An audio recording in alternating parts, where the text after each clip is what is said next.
A very good morning, ladies and gentlemen, and welcome to the UCSC Research Symposium 2015. I'd like to take this opportunity to warmly welcome each and every one of you all present here today, especially the chief guest for the event, Mr. Hemant Jabardana, the COO of MIT and the chief guest for the event, as well as each and every one of the distinguished personalities present here today. This event, organized annually, renders the ideal platform for presenting the research work conducted by students pending graduation, whilst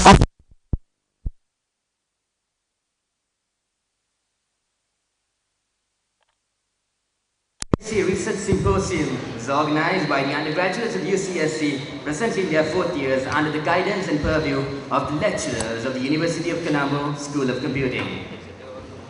We take this opportunity to thank and warmly welcome to the UCSC Research Symposium 2015 our platinum sponsors Millennium IT, silver partner WSO2 and digital media partner readme.lk. As per the traditions of UCSC, let's now commence the event. Vidyajyoti Professor V.K. Samaranayaka was not merely the founder of UCSC, but the figure who pioneered computing in our nation. Thus considered the father of computing in Sri Lanka, his contribution towards IT education in our country was paramount and immensely praised to date. Ladies and gentlemen, I'd like to request 1 minute silence in remembrance of Vidyajyoti Professor V.K. Samaranayaka.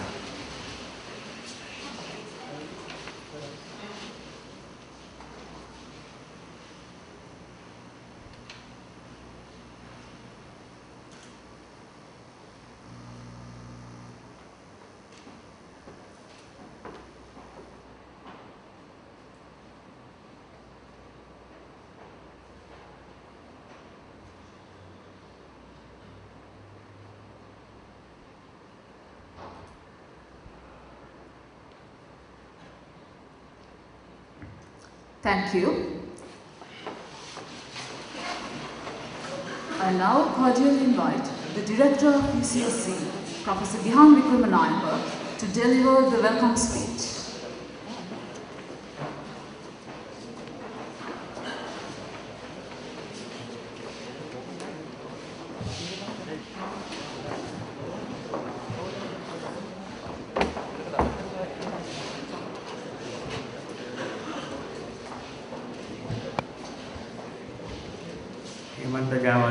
From the Millennium IT, fellow colleagues from the industry, invited judges from the academia, from other universities, staff and students.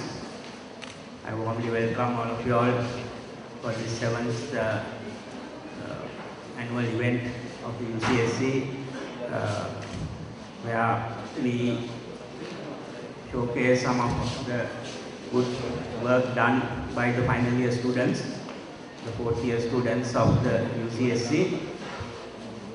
So the UCSC basically have currently 2 4-year degree students doing computer science, where we have 40 individual student projects.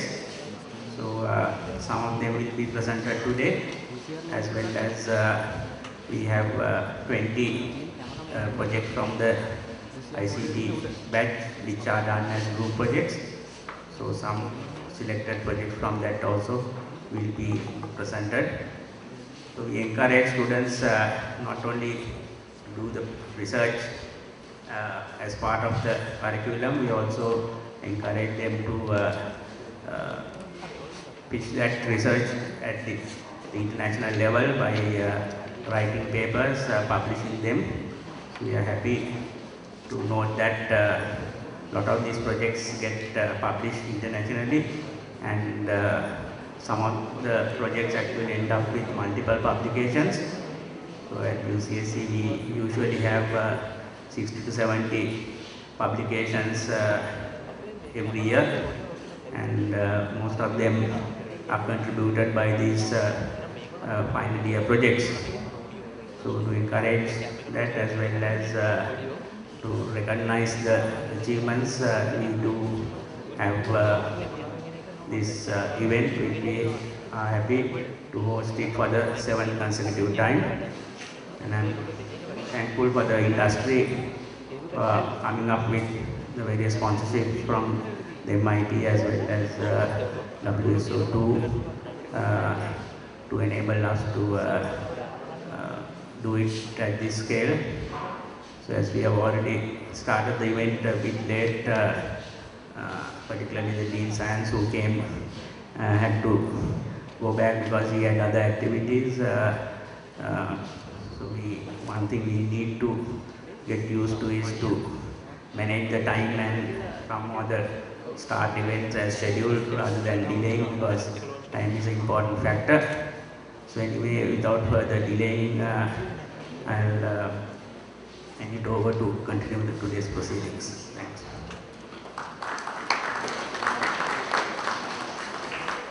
Thank you, sir. We'd kindly request you to remain on stage.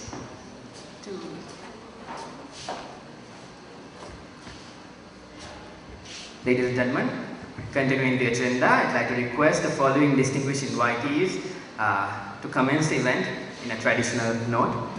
For the lighting of the traditional oil lamp, I'd like to invite Mr. Hemant Javardhana, Professor Gihan Vikramayanka, Dr. Prasad Javira,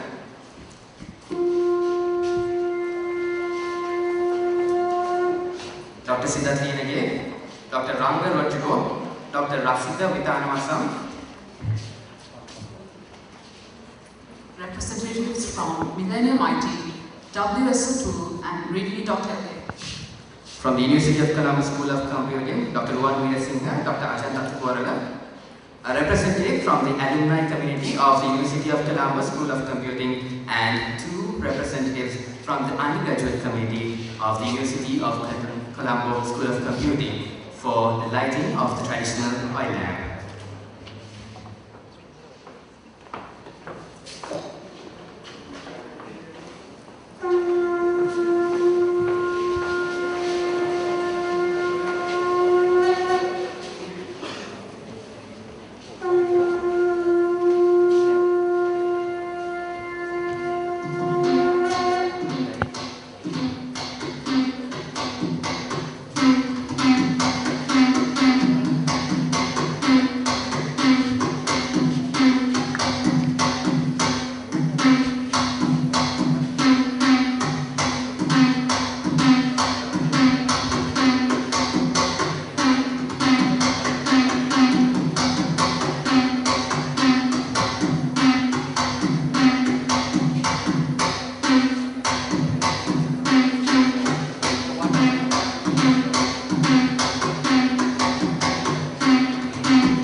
morning to everyone. Well, first I want to thank on behalf of Millennium IT for giving us the opportunity to participate in this event. University of Colombo, in fact, is an institute that is very close to our success at Millennium IT. Over the years, we have worked very closely with University of Colombo, particularly the School of Computing, not only in terms of hiring some of the best brains that we have working for Millennium, but also on various other industry level collaborations.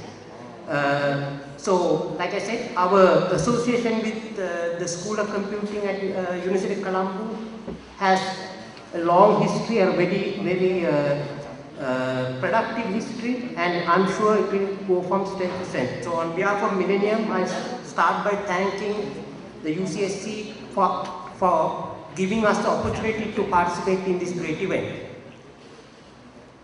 Professor Vikramanayaka, the director, and other distinguished faculty, the students, again a warm good morning. I just spent about 5 minutes just talking about the importance of research to where I see the IT industry in Sri Lanka going, or the direction in which it should go. Now, I'm sure you know there's a body called STASCOM, which is the software services as well as software engineering industry body. And STASCOM put out a report saying Vision 2020 that came out, I think, latter part of last year. And that talks about 3 stages of evolution for the IT industry in Sri Lanka. First one is what I would call outsource or captive software development work.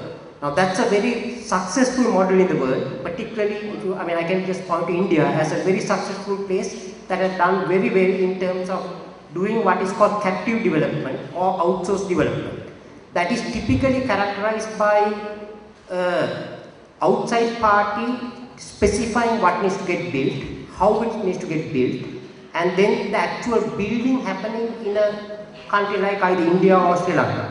Like I said, that is a very successful business model. There are many IT companies in Sri Lanka that engage in that and very successful as well. The next stage of evolution in the IT industry for Sri Lanka, that STASCOM Vision 2022 talks about, is what would be called customized software development. So what that means is, there's a software product company outside Sri Lanka, right?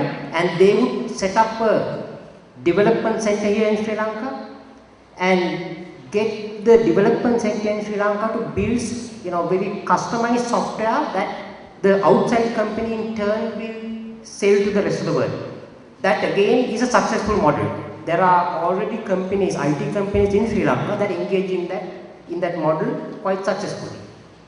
The third stage of evolution is what I would call product engineering, and that's the stage where Sri Lankan companies build our own products, right? Right from conceptualization to design to building to selling, supporting it, sometimes with collaboration with outside parties, but a lot of the actual engineering from concept all the way to building, deploying, supporting happens in Sri Lanka, and that is characterized by what I would call intellectual property of what we build belonging to Sri Lanka.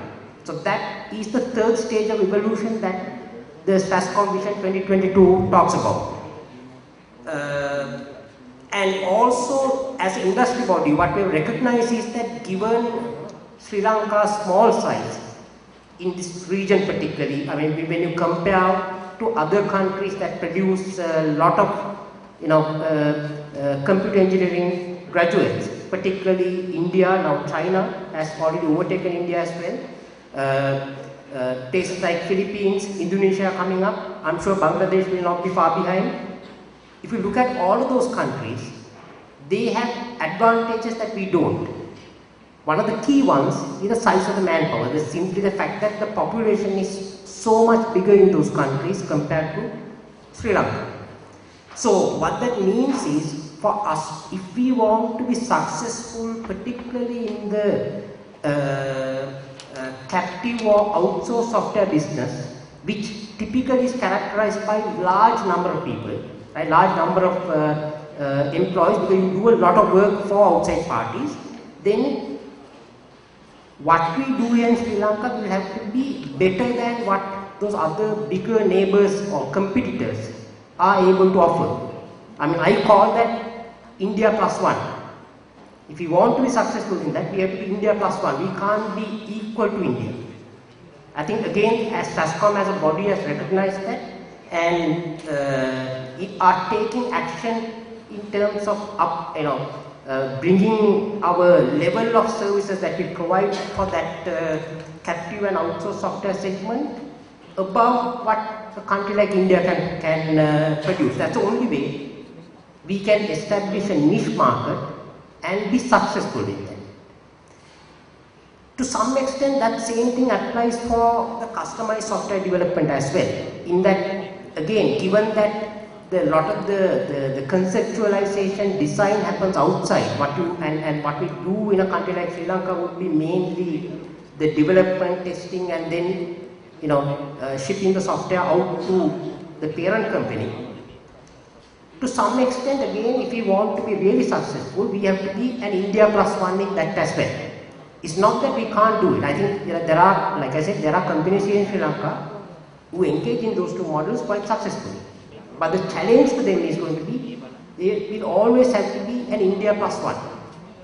Better than what a country like India or China can do in terms of quality, in terms of being able to execute what is needed properly. Now, my belief, as well as I think SASCOM actually does agree with, the SASCOM vision also talks about the fact that the real future for Sri Lanka really lies in product engineering.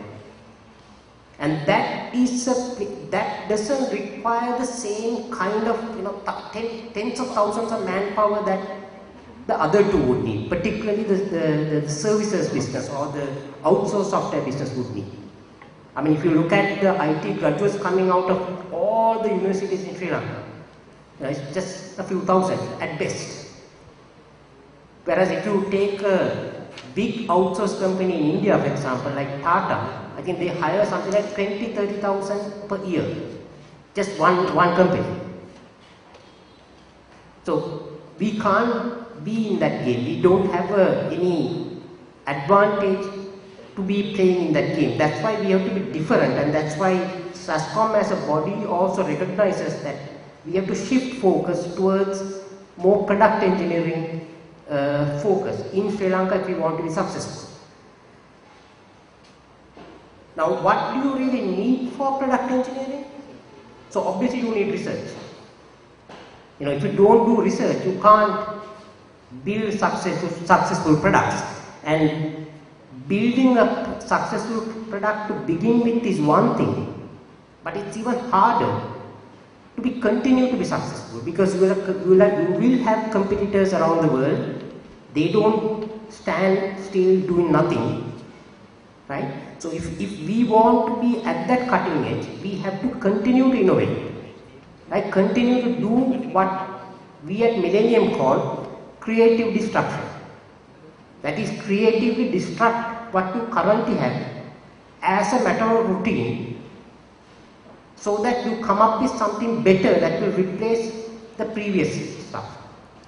I mean, if I give a few examples from the industry itself, I mean, if you think of what happened in the early 80s with particularly Microsoft and Intel starting the PC industry, that creatively disrupted many of the mainframe businesses.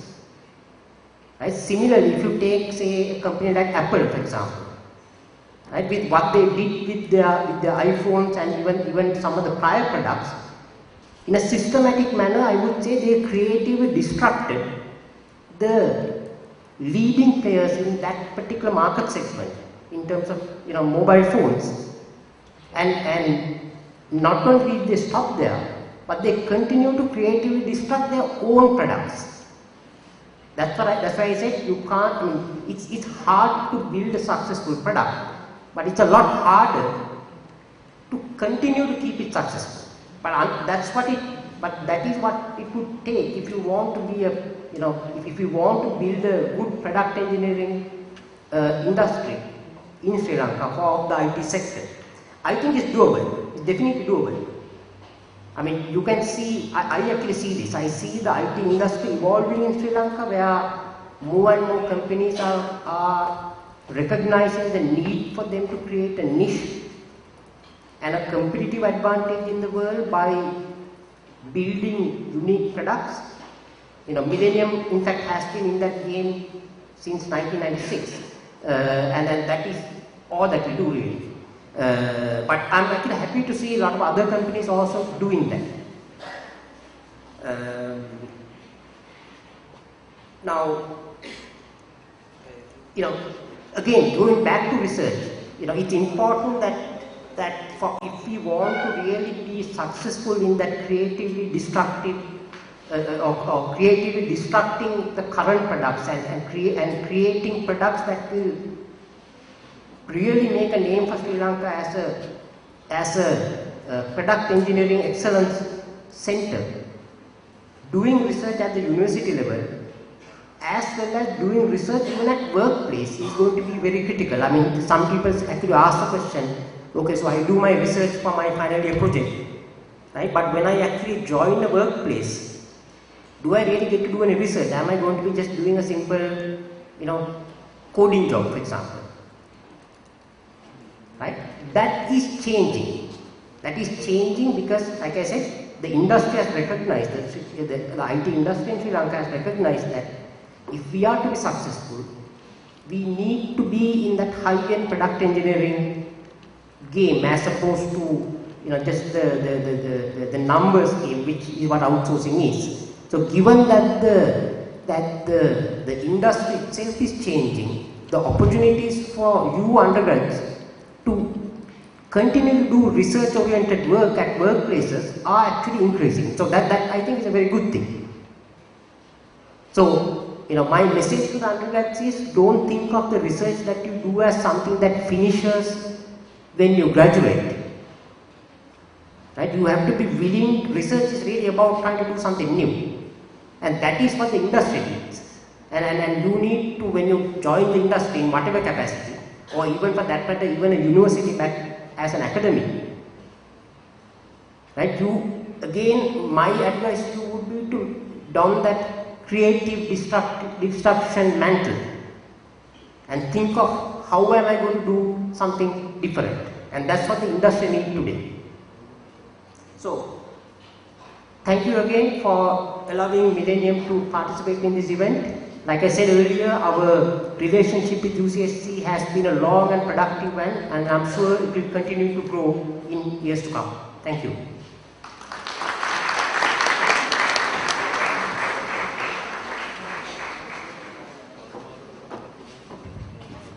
Thank you, Mr. Hemanta, for those valuable words on vision and strategy. We'd like to request you to remain on stage, and I kindly invite Director of UCSC, Professor Gihan Vikramnayaka, to present a token of appreciation to Mr. Hemanta for the valuable contribution made by Millennium IT to host the UCSC Research Symposium 2015.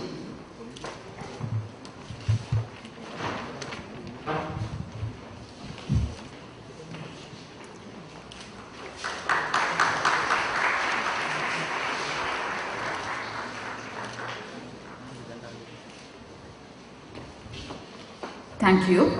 I kindly request Professor Gihan Vikramnayaka to remain on stage to launch the website UCSC Research Symposium 2014-15.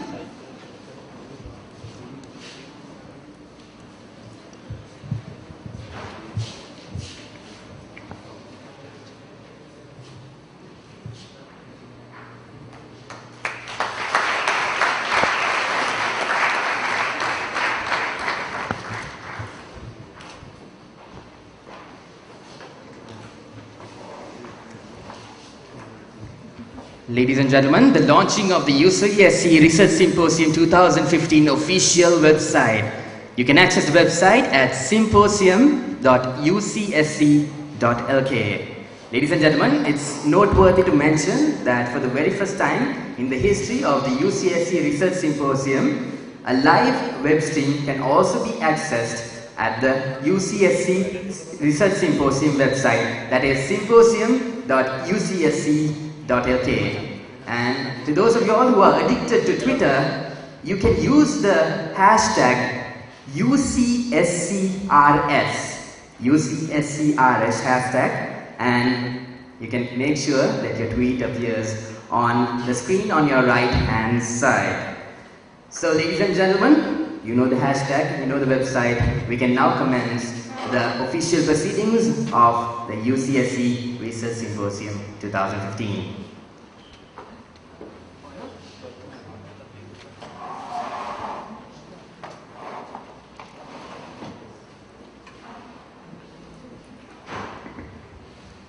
Now we would like to introduce all of our fabulous judges for the contest. We're so excited to bring together a brilliant group of individuals who give so much of their talent, expertise and commitment to the community of computer science and information technology. So before introducing and inviting the judges, I'd like to mention a few facts regarding today's event's proceedings. To the presenters, the total duration of your time is 30 minutes, where 25 minutes will be allocated maximum for your presentation, followed by 5 minutes of question and answers. If you wish to make your presentation shorter and have longer Q&A, that is also welcome. Few of the pointers, I'm sure some of you all might remember. As per the traditions, the best individual research project for the computer science undergraduates and the best group research project for the information communication technology undergraduates will be presented as per the traditions. In addition, there is another special award for the most innovative research project, which is presented by our platinum sponsor, Millennium IT. So there are 3 very special awards up for grabs for the presenters today at the UCSC Research Symposium 2015. Now, for the introduction of the judges. First, let me introduce Dr. Prasad Jaivira. He's from Department of Statistics and Computer Science, Faculty of Applied Science, University of Sri Chalvadanpuram. I'd like to invite Dr. Prasad M. Jaivira to take the relevant seat at the head table, because we are just about to commence the UCSC Research Symposium 2015 proceedings. The second judge, in no particular order, is Dr. Siddharth Linage, representing the University of California. Dr. Siddharth Linage, I'd like to invite you and welcome you to the UCSC Research Symposium. And I'd like to invite you to take your seat at the head table. Next, let me introduce Dr. Ranga Rojikar. He's from University of Muratura, Department of Electronic and Telecommunication Engineering Faculty. And the very special invitee present here today, I'd like to invite the final judge of the UCSC Research Symposium 2015, Dr. Rasika Vidhanamasa, software architect at Millennium Information Technologies, will be the 4th and final judge of UCSC Research Symposium 2015. Ladies and gentlemen, I'd like to request you to give a big round of applause to the judges present here today for taking their time out and for being present here today at the UCSC Research Symposium 2015. Out of the 48 researchers, best 8 projects have been selected for the symposium oral presentation. 6 of them are from the computer science undergraduate from the peer research category, and 2 from information communication undergraduates from applied research category. So now, to start with the research presentation, I would like to invite first presenter of the day, M.A. Shelton, to present on optimizing unique sequence identification for polymerase chain reaction primer design.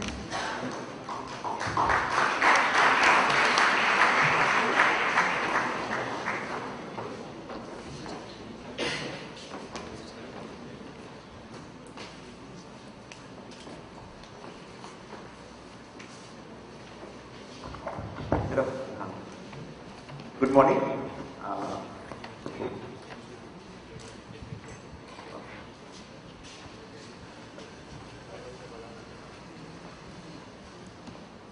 Hi, good morning.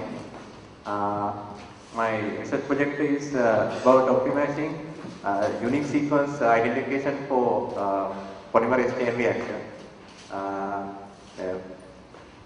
I think you don't get the polymerase chain reaction part, so let's just get a brief introduction for PCR.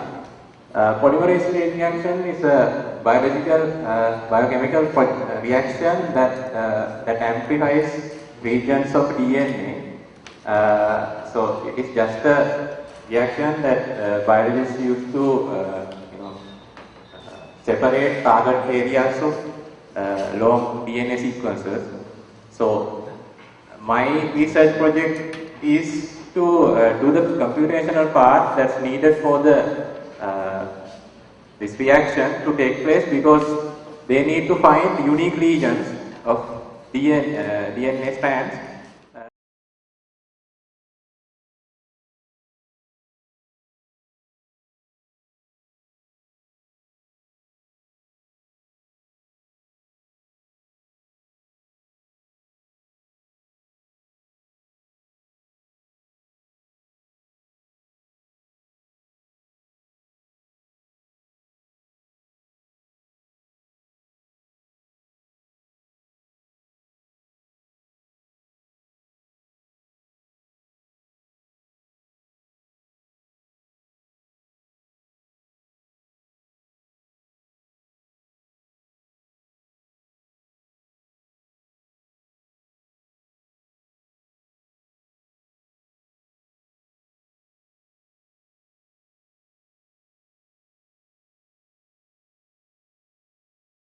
The same medicine.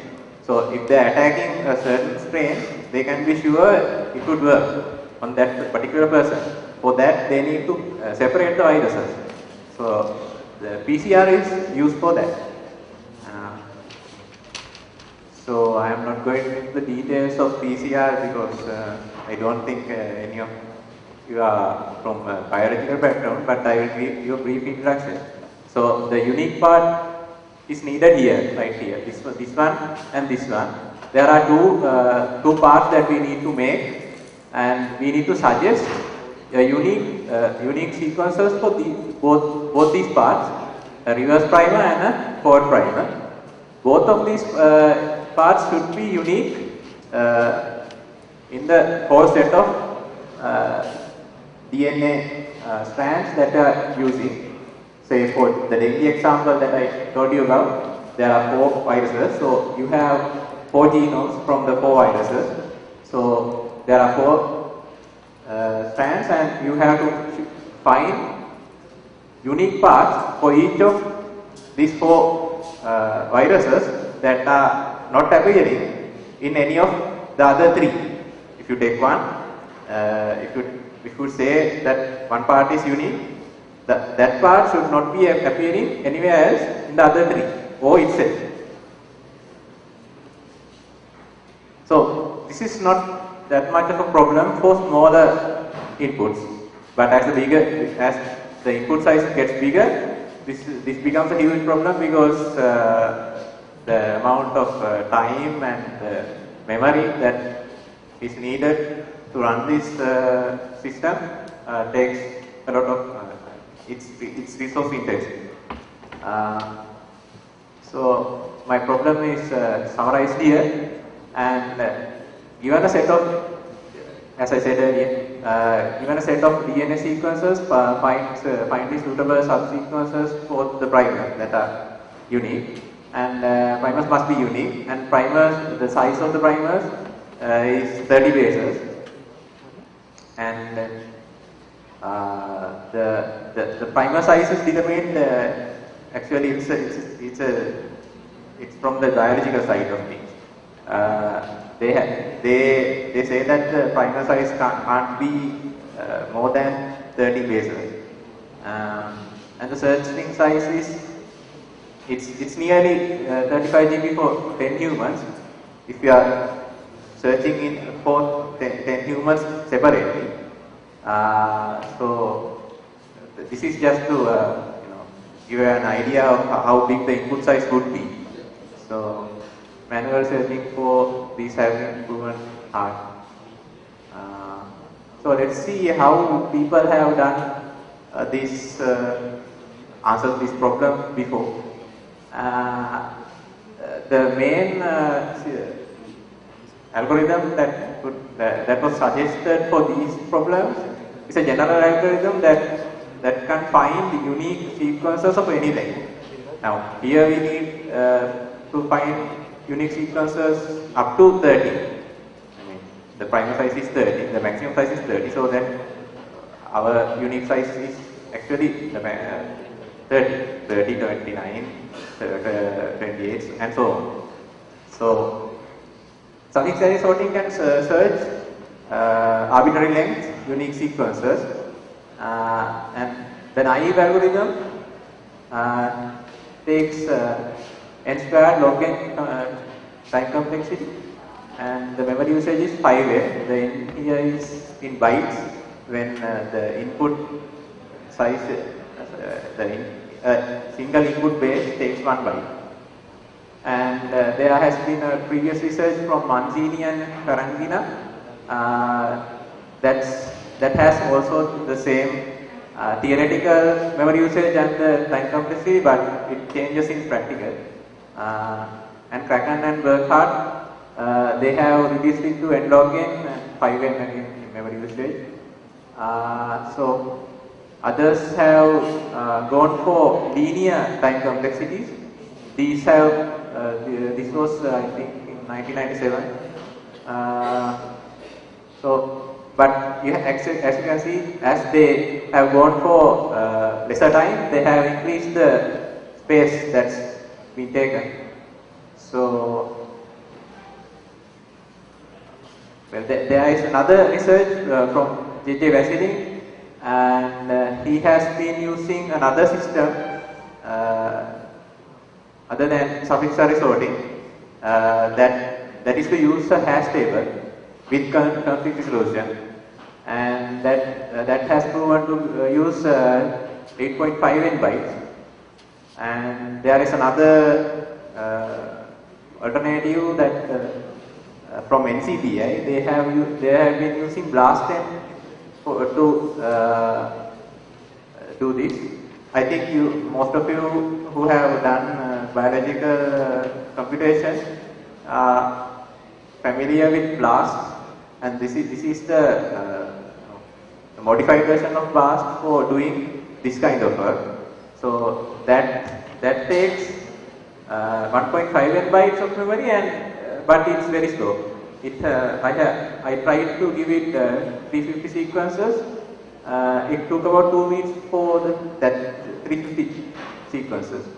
So these were very small sequences, about 1,000, 2,000 bases. So this was not enough. This was nearly the same as the other suffix array sorting algorithms, but they were better at this. So the problem is can we do better, or actually how can we optimize this for the real problem? I mean, suffix array sorting or the hashing system that I mentioned earlier, they have done a general solution. So they have not taken into account that the primal size is, the maximum primal size is that, for example. They just search for every unique and just print out the 30 maximum length 30 primals and your as output. So the optimization has not been taken to account really to optimize the best out of take the best out of the machine that runs this in. They have never done any hardware level optimization, and they have not tried to use the biological constraints that are in the problem for the gain of performance. So I thought of pushing in one by one the constraints to this algorithm for the suffix array sorting one, because at the start of the research I didn't have any idea. So I started this suffix array sorting because it was the best one. Yeah, and I tried to make it better than the rest of the other suffix array sorting methods by using the constraints that I had. So this is what I did. I modified the version that was the naive version and made it to run in n² time by using radix sort instead of the normal comparison sort. So here I use the fact that we don't need to use comparison of the bases in DNA. You know that we have ACGT. We have only 4 bases. There is no need for you to compare between A and G or A and C or anything like you do when you compare numbers. You can just say that you can just count the number when you are given a set of these letters to sort. You can just count the occurrences of A's, G's and T's, and you can just say that there are 10 A's from this, there are 10 A's from these, and there are 10 G's from these, and so put them into an ordering that depends on the alphabetical order without comparing. So radix sort does that, and I use it to remove the log n part. So again we can use the fact that primers are maximally 30 bases to reduce the running time from n² to n. So I now have modified linear time algorithm which only has which uses 5n memory usage against the 7.5n that used in size. The problem is this is not much of an improvement. So I got stuck actually at this moment. I mean, there is no way that this thing can be improved further. I mean, at least I couldn't get a way. So I was stuck at this moment. So I started thinking of other ways to get better results of this, and I started thinking about the hashing system that we use, that the previous research did. So that was better, but the problem there was the collision resolution was making it much slower than it's needed. And if we can reduce or remove the collision resolution, we could get a better performance. So with that, is the suffix array sorting, the system I explained here works. So how this works is actually, I mean, you can read this up on Wikipedia or somewhere. And the algorithm works by getting suffixes of the. I'm not sure whether you can see this, but this is the system that I used in the suffix array sorting. So let's go into the hash system. So in this system, I actually got a better performance.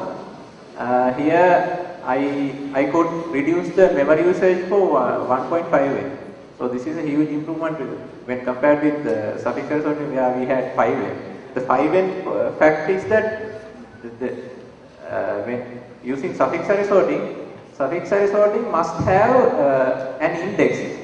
For doing this sort, they have to have an index that says that this suffix starts from this particular index. So when you are sorting that index. So for an array, you know that you have to define a size for the integer. So when it's 32-bit, the memory usage is 5. When that integer is 64-bit, for larger inputs than 4 gigabytes, it becomes 9. So now your space usage just jumped into 9n because your input size just got bigger. Now 9n is like, now that's a real problem. Now there is no way you can facilitate 9n if you have like 100 GB of input data. Now there is a real question. I mean, whether you are going to buy new hardware or just trying to. I mean, there is a value for the research really there, because you can save massive amounts of money from hardware. So I thought of answering that question instead. I mean, I differentiated optimizing for everything. I differentiated to optimize for memory instead, because we can have time. I mean, we can wait for a few more days, but when you are needed more memory, you must have to buy, or you have to go for a distributed system. And algorithms like these, when run on distributed systems, they tend to not scale well. So my hash-based system, it has a penalty because I don't resolve the conflicts. So if you go for resolving conflicts, this memory usage again bumps up. So what I am doing here is, my hash table has only entries of 2 bits. A single entry has only 2 bits. So these 2 bits are used to say that here that I found something and I hash it. I get a substring for the unique part, that's a candidate to check, and I hash it. Then I set a hash value. It's 1 when you first see it. It becomes 2 when you see it twice. So what I have to do at the end is to just scan through the hash table and find what hash values that I have 1 to find the uniques. So this 2-bit thing makes this use less memory. But if I use chaining or something that would help me resolve conflicts, this would bump up again. So the penalty is dependent on the hashing function that I use. So see, some hashing functions make that when they are used, they make the correction rate much more bigger than some other functions. So I found out that by doing some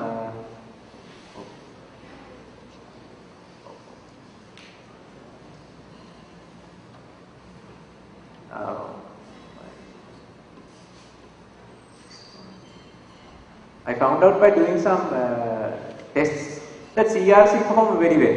CRC meaning cyclic redundance check, and it performed better than other hashing functions that I tested. So for my luck, I found that CRC64 is a native function in most of the modern CPUs. So you can just use one instruction and get the hash of a 64-bit word. So that I use that for my implementation. So I gained. So this is what I do. I get a subset of the string and put it into CRC64, which is available in SSC 4.2, and I put it into the hash table using that value. And after that, I scan through all the values in the hash table and find out what are uniques and what are not. So these are the percentages of the loss rates. As you see, as the input size gets bigger, the loss rates slightly go down and start to increase. So this is, I do not know how I can't predict what would happen beyond this point, but these are very large input sizes, so there is definitely a use case for this research where it's needed. And these are my results, and the largest one that I tested was 4.3 GB input that took nearly 14,000 seconds, and the space that was used by my system was 6.7 GB, and the optimized SAS system used 39 GB. That's 39 GB versus 6.7 GB, and the loss rate was just 1.61. So now this is the price you pay for this much of RAM. So it's actually up to the biologist to pick whether to use my system or to use the optimized SAS algorithm that would print out. I mean, it would output everything, every unit, but I want output every unit. So in that case, if they want the full output, they would need to use the substitution sorting method instead. With my system, they are going to get a loss rate. And these are the practical tests that I do, the results of the practical tests. And the worst case here that I have gotten is 12.04. So, in my conclusion, I would like to say that it's a research in general. This one didn't take much of time to realize in the last stages of the research, because I had two versions. I had the first version where I thought the optimization that version won't go much far, but I used that as a control experiment for my the next implementation. So in that case, I have done two contributions. So these two contributions are not have not been thought of or written anywhere else that I read of. So that ends my presentation. If you have any questions, I would like to.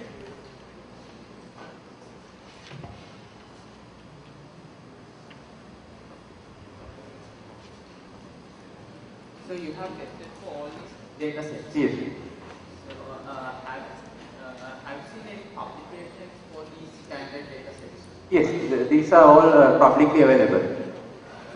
They are available, but other researchers have done that. Have you looked at those methods? Now, many are both your methods. Yeah, other methods can't run these. I mean, I have given the inputs. They just take too much time, so I neglected it.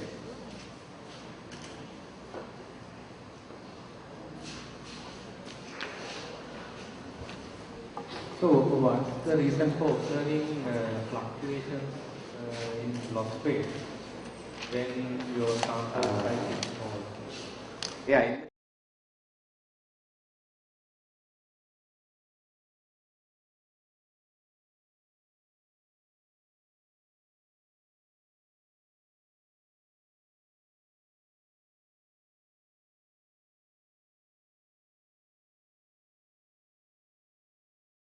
Loss happens from when you take two unique things and hash them, and you get the same output from the hash.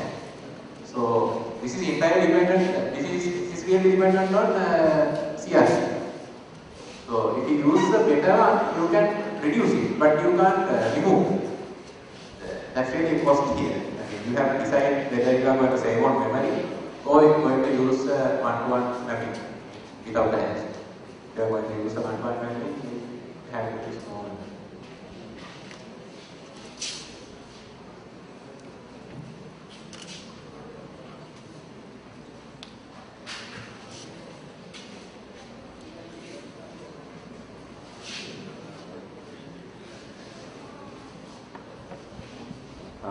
also for those who are interested,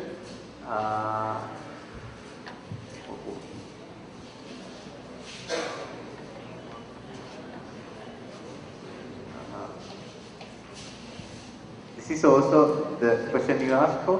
The fluctuations are, when you go beyond this limit, it starts to grow.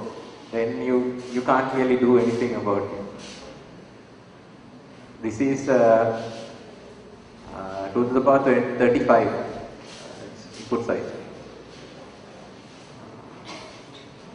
The implementation is here. If you are interested, you can take a look.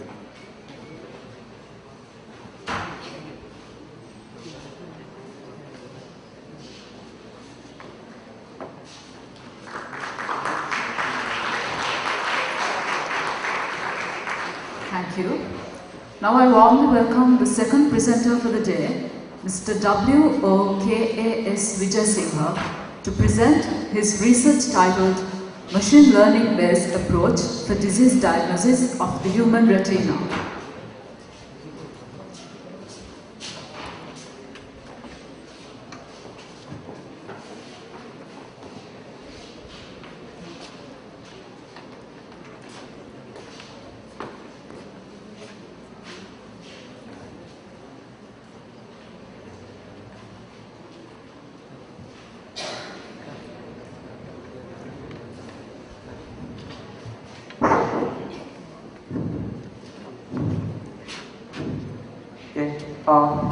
Good morning, all of you.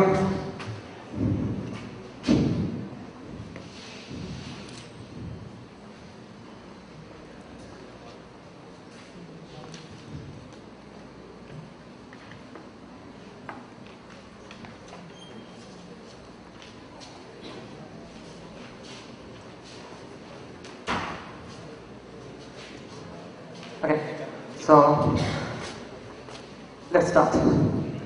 So my research topic is the machine learning based approach for disease diagnosis of human retina. So these are my supervisors, 2 internal supervisors and 2 external supervisors. So 2 internal from UCSC and 2 external from one of them is from National Hospital, another one from the Vision Camp. So this is my outline of my research. So introduction. So what is human retina? So retina is the light sensitive innermost membrane which lies behind the eye. So this is the retinal layer. It light sensitive innermost membrane which capture the incoming light sensitive lighting conditions and pass through the pupil and send it through the human retina, and it absorbs the lighting condition and converts it into the neural signals and send it to the brain to identify the particular object. So but they have several diseases regarding the visual impairments for the adults. These diseases can be identified utilizing the fundoscope camera. This is the cross-section of the fundoscope image which can be captured by the ophthalmologist. This is the cross-section, this is the optic disc, these are the set of fragments of the human retinal layer. And so they have set of diseases, but in my research I will mainly consider the disease called the diabetic retinopathy. So what is diabetic retinopathy? So the diabetic retinopathy means the long-term infection of the diabetes must be affected to the visual impairments for the adults. So they have 2 aspects. One of them is the non-proliferative diabetic retinopathy, and next one is the proliferative diabetic retinopathy. In non-proliferative diabetic retinopathy, it depends on the retinal lesions. They have 2 kinds of retinal lesions. One of them is the leaking the proteins, lipids and cholesterols inside the retina. As a result, there may be the yellowish regions. These are the yellowish regions. And next one is the microaneurysms. The microaneurysms happen when leaking the blood into the retinal layer. As a result, there may be happen the visual impairments for the adults. This is the proliferative diabetic retinopathy. These are two types, two different types. This is for the retinal lesions, this is for the retinal vascular network. Regarding to this particular aspect, the diabetic retinopathy, these visual impairments happen regarding to the vessel wrinkle. Vessel wrinkle means vessel tautomer.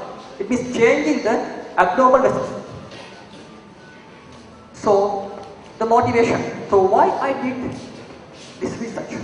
Because the first point, the evaluation is manually performed by the expensive ophthalmologist, and also they utilize the expert equipment, expensive equipment like HRT plus, and also the ophthalmologists have to investigate the large portion at once, and also the majority of anomalies they can't detect. Plus, the next one is the expert. Next one is they must need the high quality fundoscope photographs to detect such kind of impairments. So these are my research problems. These are my conscious research problems. To resurrecting and hybrid computational methodology to detect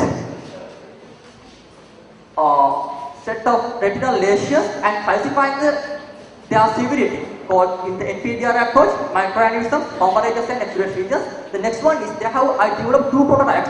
First one for the NPDR approach, the next one for the PDR approach. The second approach is the computational methodology for the retinal vascular network to assessment of the abnormal vessels. So my assumptions, the set of color fundus images must be better lighting conditions, and also the partially and totally occluded retinal images are not considered. And also, the severity of the diabetic retinopathy depends only on the microaneurysms and heart exudates. So the first data set. So I retrieved the data set from the National Hospital and Vision Care, and also the publicly available online databases. So let me review. In here I will describe the top 5 research which too much similar to my domain. They have 5 researchers the other people did in last couple of years. So the first one is in 2005. These are the set of feature sets regarding to my domain. So in this research, they only detect in the vascular network and microaneurysm and heart exudates. The other set of features they didn't detect, and their accuracy is the 75%. The next one is the 2030. They only the vascular network and the microaneurysms. The other thing they didn't detect. So these features are regarding to my research domain. So what they did and what they did not. And this is for the last year, the 2014. The accuracy is 80%. The vascular network detection and update detection. And there's other factors they never captured. These factors they never captured in their research. And this is for the 2006 and 75%. The accuracy is 75%, and they only detect the vascular network only. The other factors they never captured. And plus, this is 2009. The accuracy is 85%. They only hard and soft exudates. The other things means classification of severity, the vascular network, elimination of the distribution process. I will describe the later slide, the next couple of slides. So these are they never captured in their domain. So the big picture of my research, the design and implementation. So this is my system architecture. In each and every phase of the system architecture, I will be exploring my demonstration. So now we will see our demonstration. So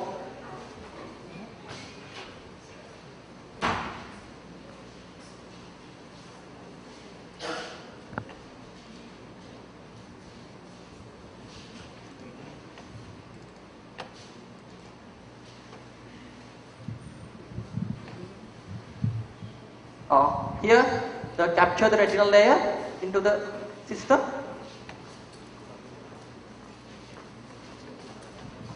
And then pre-process the image. The pre-processed image because we must have to enhance the surface visualization aspect to detect the particular diseases. That's the reason why I get pre-processed. And then after, my target is to detect the exudate regions. Exudate regions means most brightest region in the retinal layer. So when I detected such kind of exudate regions, The optic disc, this is the optic disc. The optic disc also be detected because the optic disc and the X-ray regions have same similar contrast level. Hence, first of all, I must have to localize the optic disc and eliminate it to conspicuously detect the hard X-rays.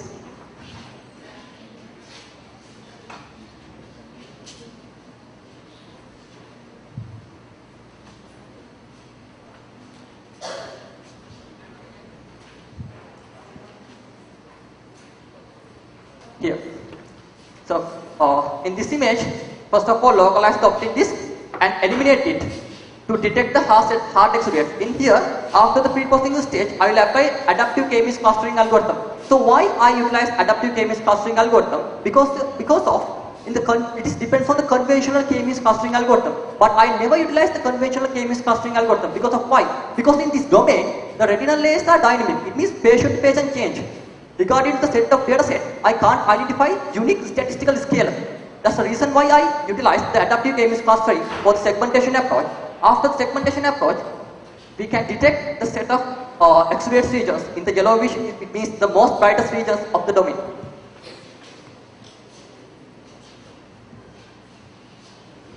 After that,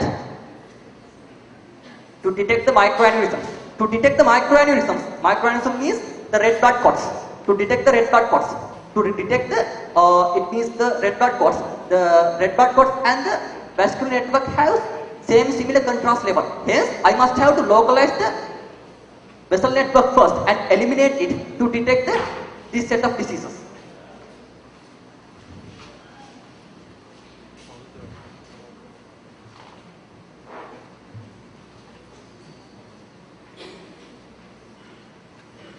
After that, so my purpose is to train the classifier. To train the classifier, I must need to set of measurements. But in this set of regions, segmentation regions, they have no exact shape. It means I must have to need the feature extraction process to after fed into the neural network. So hence, I must have to extract set of features. They have two types of features: the shape-based features and regional-based features. But this set of symptoms, they have no exact shape. Hence, I utilize the regional-based feature extraction. Most of the regional-based feature extractions are statistical-based feature extraction methods. In this domain, I utilize the GLCM feature extraction approach. It means Gray-level co-occurrence matrix feature extraction approach. So, in the GLCM, they have two types: the first-order statistics and second-order statistics. In the first-order statistics, we can only retrieve from the average and standard deviation. But this set of two values cannot be enough to train the classifier. Hence, I utilize the second-order statistic value. In second-order statistic, we can extract the 15 statistical features. So, these are the 15 statistical features I extracted, and I did any feature reduction and directly fed it into the neural network to classify the severity aspect of these regions. So now I will see how to train the classifier.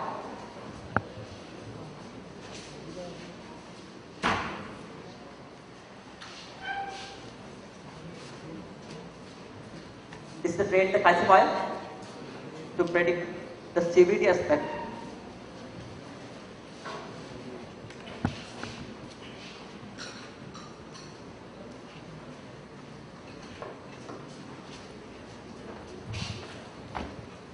Here, so the discrete regions of X-ray regions and the microaneurysm regions are calculated and also capture the severity level. In the artificial neural network is classifying the severity aspect of that particular retinal image, and also the treatment is also predicted.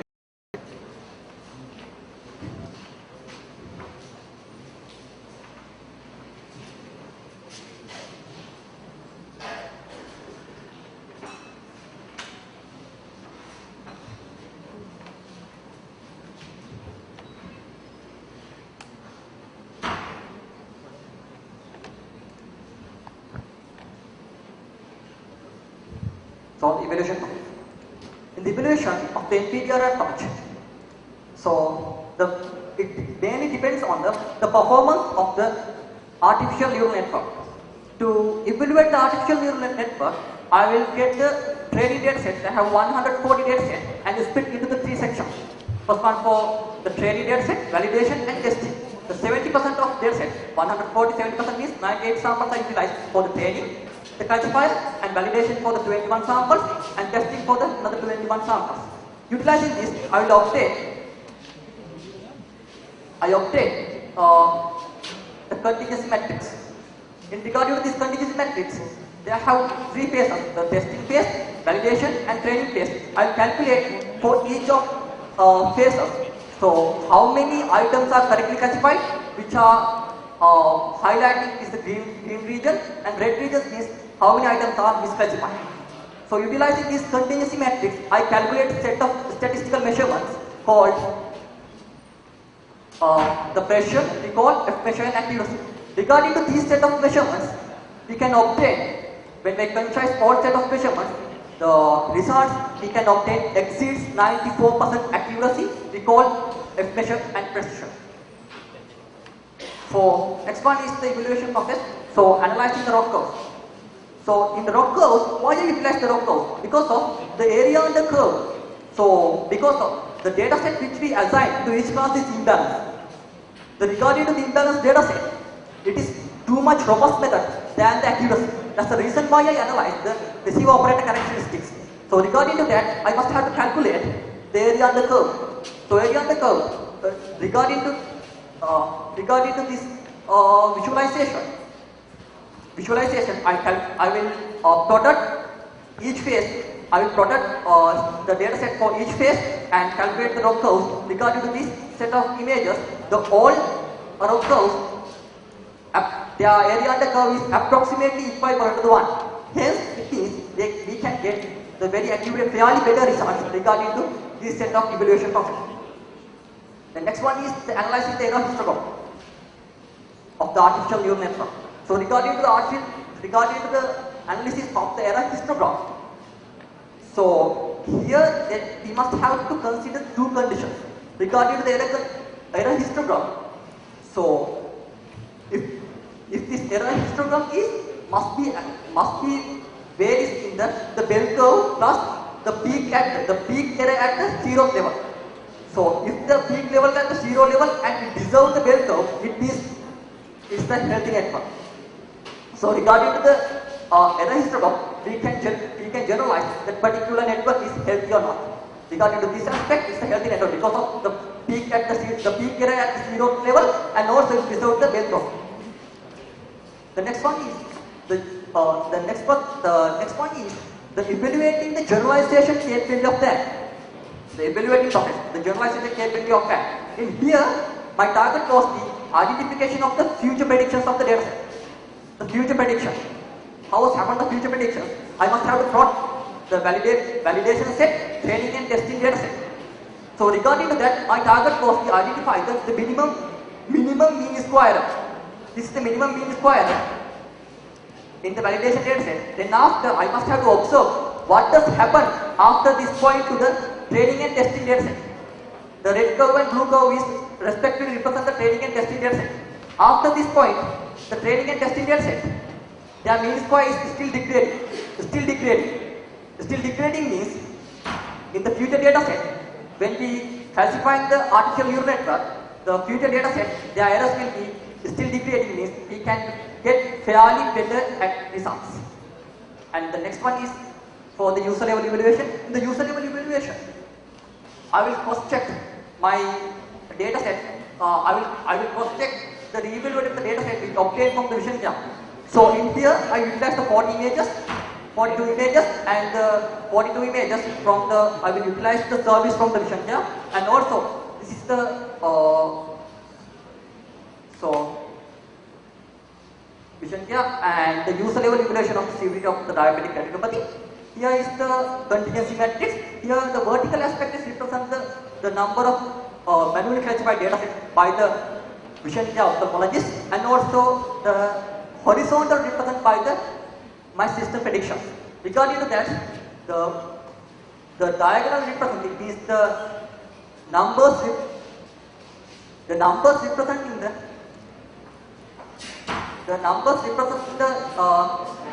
green diagonal phase, it means the number of data sets is correctly classified. The off diagonal represents the misclassified data sets. So regarding to these set of contingency metrics, we can obtain the user level evaluation of severity. So patient recall and F measure regarding to the exceeds 90% accuracy level. So my next approach is, they have two prototypes, one for the NPDR, other one for the PDR approach. My next approach is for the proliferative diabetic retinopathy detection approach. In this approach, my target was to detect the vascular network. Here retinal lesions to detect the vascular network. The retinal vascular network. So first one is the pre-processing, then apply the adaptive TMS clustering. So I will, each and every phase, I will describe in the later slides. In the pre-processing stage, we will apply the conventional image processing concept to enhance the surface image features. This is the conventional image processing concept, image processing pre-processing concept to analyze the retinal image and enhance its surface features. Then after, my target was to detect the retinal vascular network. To detect the retinal vascular network, I will utilize the adaptive TMS clustering again to detect the retinal vascular network. After that, this is the detection process of the retinal vascular network. After this, they have a set of noises. I must have to avoid the set of noises and reconstruct the missing pixel values. It means when I segment this particular retinal vascular network, they have a tiny vessel being captured. Hence, I must have to reconstruct the particular vessels to conspicuously detect the retinal vascular network. So, after this, my target was to detect the vessel torus region. Vessel torus regions means wrinkle vessels. To detect the wrinkle vessels, it means detached vessels. To detect the wrinkle vessels, I must have to localize the branching point of this set of reconstructed vessels to detect, conspicuously detect the untwisted vessels. Then localize the branching points and eliminated it to detect the untwisted vessels, it is wrinkle vessels. After detecting the wrinkle vessel, overlay with the extracted weak vessels to accurately detect where the situation. It means what the location of the weak vessels inside the retinal layer. So then after detecting the untwisted vessels, our target was to identify the vessel torus measurement. Vessel torus measurement needs to identify the abnormal vessels growth. In the manual process, they never captured such kind of thing. It means they have no measurement. They are only manually processed. That's the reason why I utilize such kind of things. And here they have a set of three mathematical equations, but I utilize the first equation. The first equation is we can utilize the ratio between the entire curve length over the Euclidean distance between the set of nodes and capture the set of vessel torticity measurements. So this is the, now we will see the demo.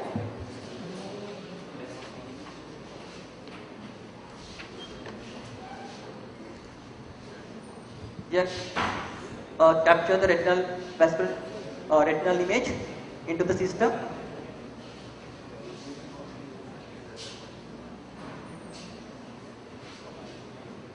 And then segment the retinal vascular network. Then after, eliminate the set of noises and reconstruct the weak vessels. And then detect the untwisted vessels, it means the wrinkle vessels. And then after, detect the torus regions. Vessel torusity means the measurement of the weak vessels.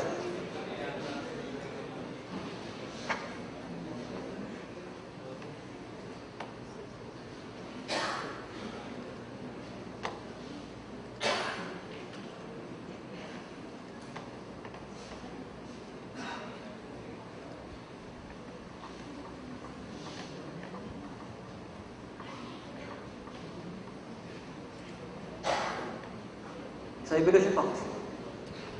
So in their evaluation process, they have no any other people did such kind of research regarding the detecting of the untwisted vessel detection. So in here, the vessel torusity measurement, we can obtain the supervised services from the vision care and to evaluate it. And then in here, we evaluated the 40 images which assigned the two senior ophthalmologists to detect and we will hand over our system to these ophthalmologists to evaluate my system, and they evaluated and to get such kind of result, sensitivity, specificity and accuracy. It exceeds the 79% accuracy level to regarding to my spec, so to identify the untwisted vessels. In conclusion, I will develop two prototypes. One of them is for the hybrid resurrecting and hybrid computation methodology to detect the retinal vascular network, and also another methodology for classifying the severity of the diabetic retinopathy. In severity of the classification of diabetic retinopathy, I utilize the GLC features, the variable cooperative statistical feature approach, and also utilize the artificial neural network for the classification rate, and also eliminate the optic disc and also the retinal vascular network to continuously detect the set of features. And my next one is the scientific and the practical contributions. These are my unique practical domain contributions. The resurrecting the weak vessels and untwisted vessels and measuring vessel toxicity. They never captured other people. They never captured such kind of things. Plus, this is also my unique contribution. And the vascular network elimination of this removing process and adaptive chemistry plus utilizing and artificial neural network with GLC pitch extraction approach and also classification of severity. So, and also the practical contribution, the retinal consultants can be cross-checked with the manual process with my system, and also the erroneous factors that they generate when we analyze the blood vessels and the retinal lesions will be degraded utilizing this approach. So this is the resurrecting and vessel toxicity measurement. They can also utilize such kind of system to conspicuously detect the vessel toxicity to analyze the abnormal vessel toxicity. And the end of my presentation. So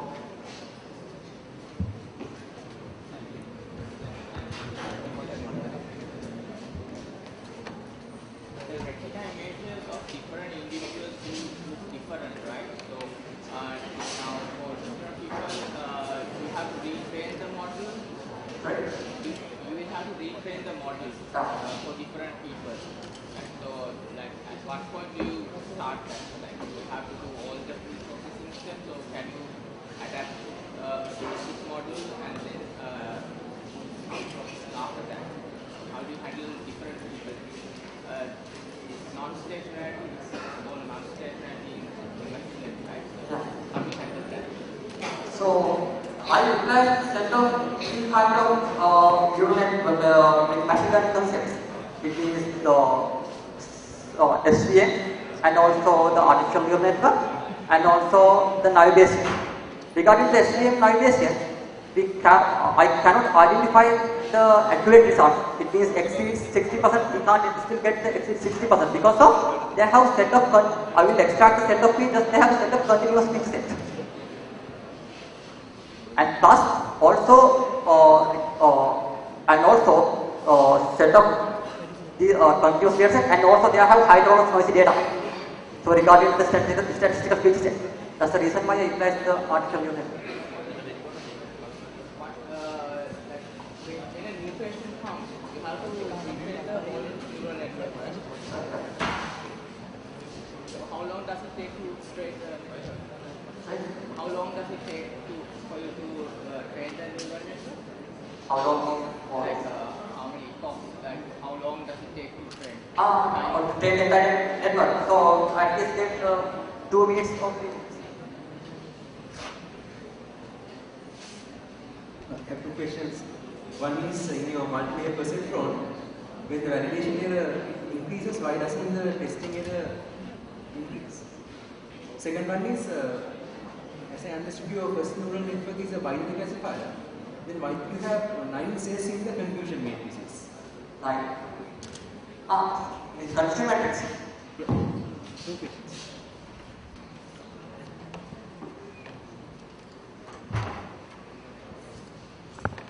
Doing this. The 9 means, so the first one is the training phase, it's the validation phase, it's the testing, and this is the combination of all phase. The first one is for the diabetic, so the how many items are correctly classified for the first class 1. The second one is the class 2. Okay, So this is the total result. It means the 23 items, the 20 items are correctly classified, 3 items are misclassified. It means this is the percentage level. Fine. Okay, got it? Next question. So can you remind? Your validation error increased, but your testing error decreased. What's the reason?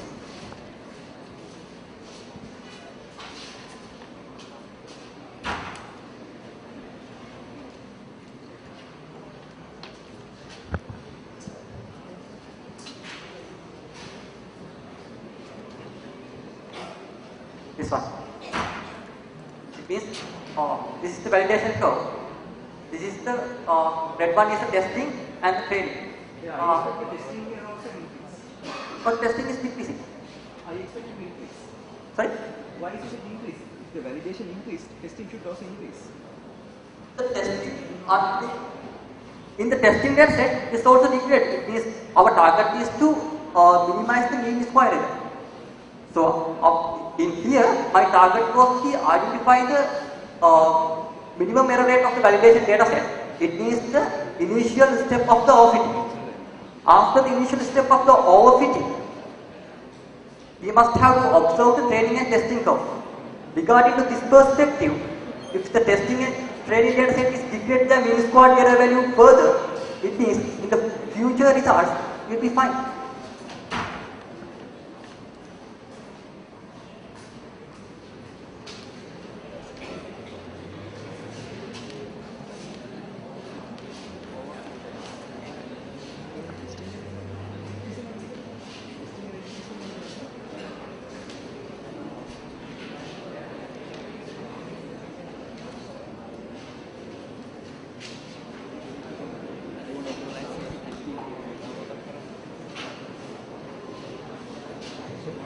So one more question.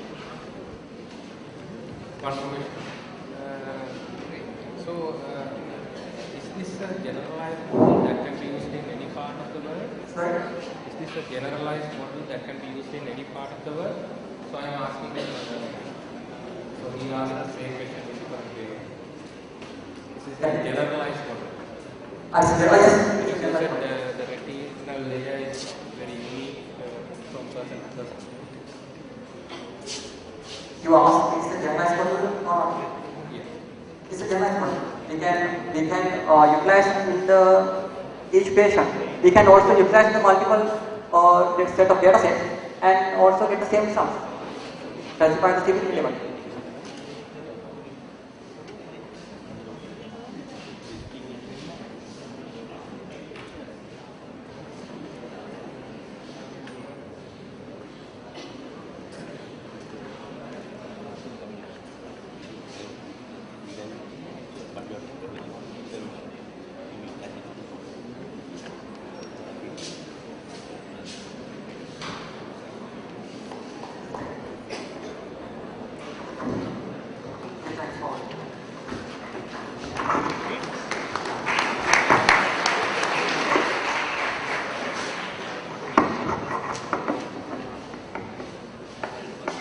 Ladies and gentlemen, that was WOTAS, which is Singha with machine learning based approach for disease diagnosis of human retina.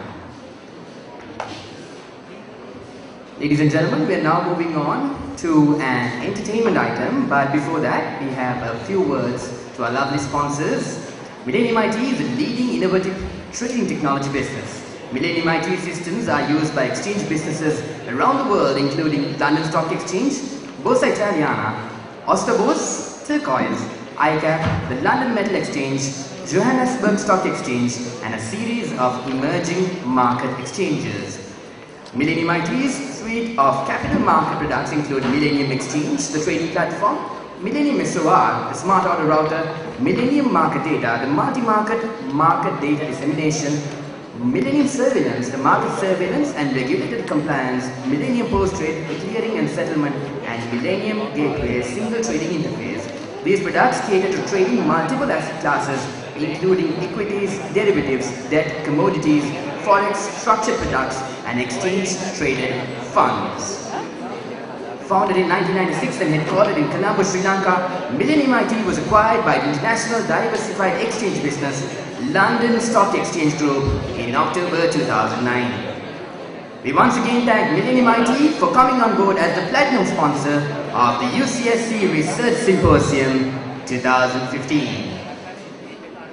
Ladies and gentlemen, kind reminder once again of the Twitter handle. It's hashtag UCSCRS. So to all Twitterholics out there, make sure to use that hashtag when you're tweeting to make sure your name appears on the screen. So without further ado, it's time to move on to the entertainment item. This entertainment item is presented by Shavin De Silva, accompanied by Nalinda Manigasekara, Sunimal Malkakulage, Ravindra Roshan, and Dinit Madhusara. So ladies and gentlemen, please give a round of applause for the entertainment item at the UCSC Research Symposium 2015.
Hope you all enjoyed the refreshing moment. Now it's time to move on with the presentations. I would like to invite Ms. Ishani Nedeke to present her research on computational approach to prioritize functionally significant variations in whole exome sequencing.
A very good morning to you all. I am Ishani Nedeke. Today I am here to present my research work, a computational approach to prioritize functionally significant variations in whole exome sequencing.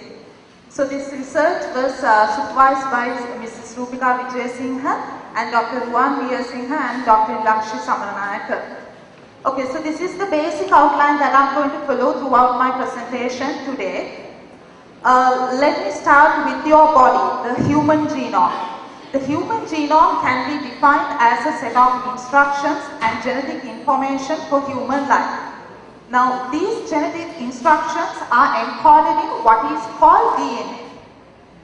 So, the DNA is composed of basically four chemical bases, A, C, T and G.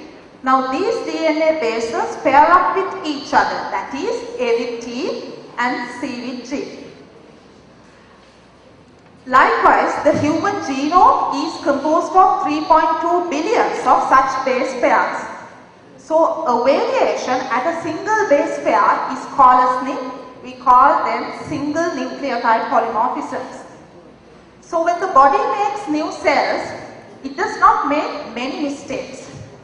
However, when the genome is copied to make new cells, a single variation can be left out, added or substituted. So single base pair substitutions creates SNPs.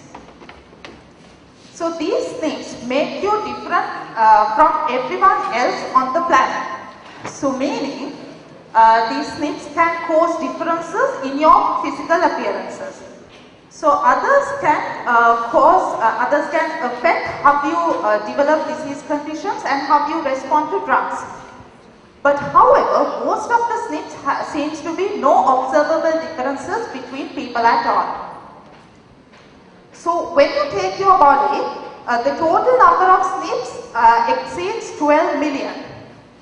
And this tremendous number of SNPs poses challenges to perform extensive analysis on all of these SNPs.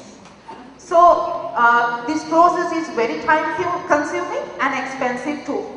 So how do we identify the contributory SNPs for disease conditions? So one of the techniques is exome sequencing, where you sequence all the protein coding regions of the genome. We call it the exome. So this makes it possible to discover unknown SNPs which impact on the protein function or which cause various disease conditions. However, the identifying genuine disease mutations is still laborious and challenging. So what is the solution? The solution is prioritizing SNPs and identifying the most promising subset of SNPs with an improved power to detect associations. So the aim of this study is to develop a method to prioritize functionally significant variations in whole exome sequencing, and our objectives are identifying the most critical features of SNPs for predicting the functional significance and designing and developing a method to obtain a list of variants with an integrated rank or a score to reflect the SNP's biological relevance. Alright, so let's have a look at how others have solved this problem. So all of the existing solutions can be categorized into three components: the statistical approaches, machine learning approaches, and combination of statistical and machine learning approaches. So under the statistical approaches, the traditional way is the computation of p-value and picking the SNPs which exceeds a predetermined p-value. And then we have the genomic information network model. And since there are several independent tools which predicts whether the SNP is disease-causing or neutral, one has combined the results from several independent prediction tools in a probabilistic network as well. So under machine learning approaches, we have decision tree approach, SVM model to obtain the feature weights, and multiple classifier approach too. So one has ranked the initially the SNP sets using the t-test and the modified F-statistics, and then they have tested their model using SVM, which can be considered as a hybrid model. Alright, so let's talk about our score. Now, genetic variations can be of different types, but this study focuses only on SNPs which occur in exonic and exonic splicing region of the human genome. So SNPs retrieved from public databases which catalog disease-associated variants are used for this experimentation.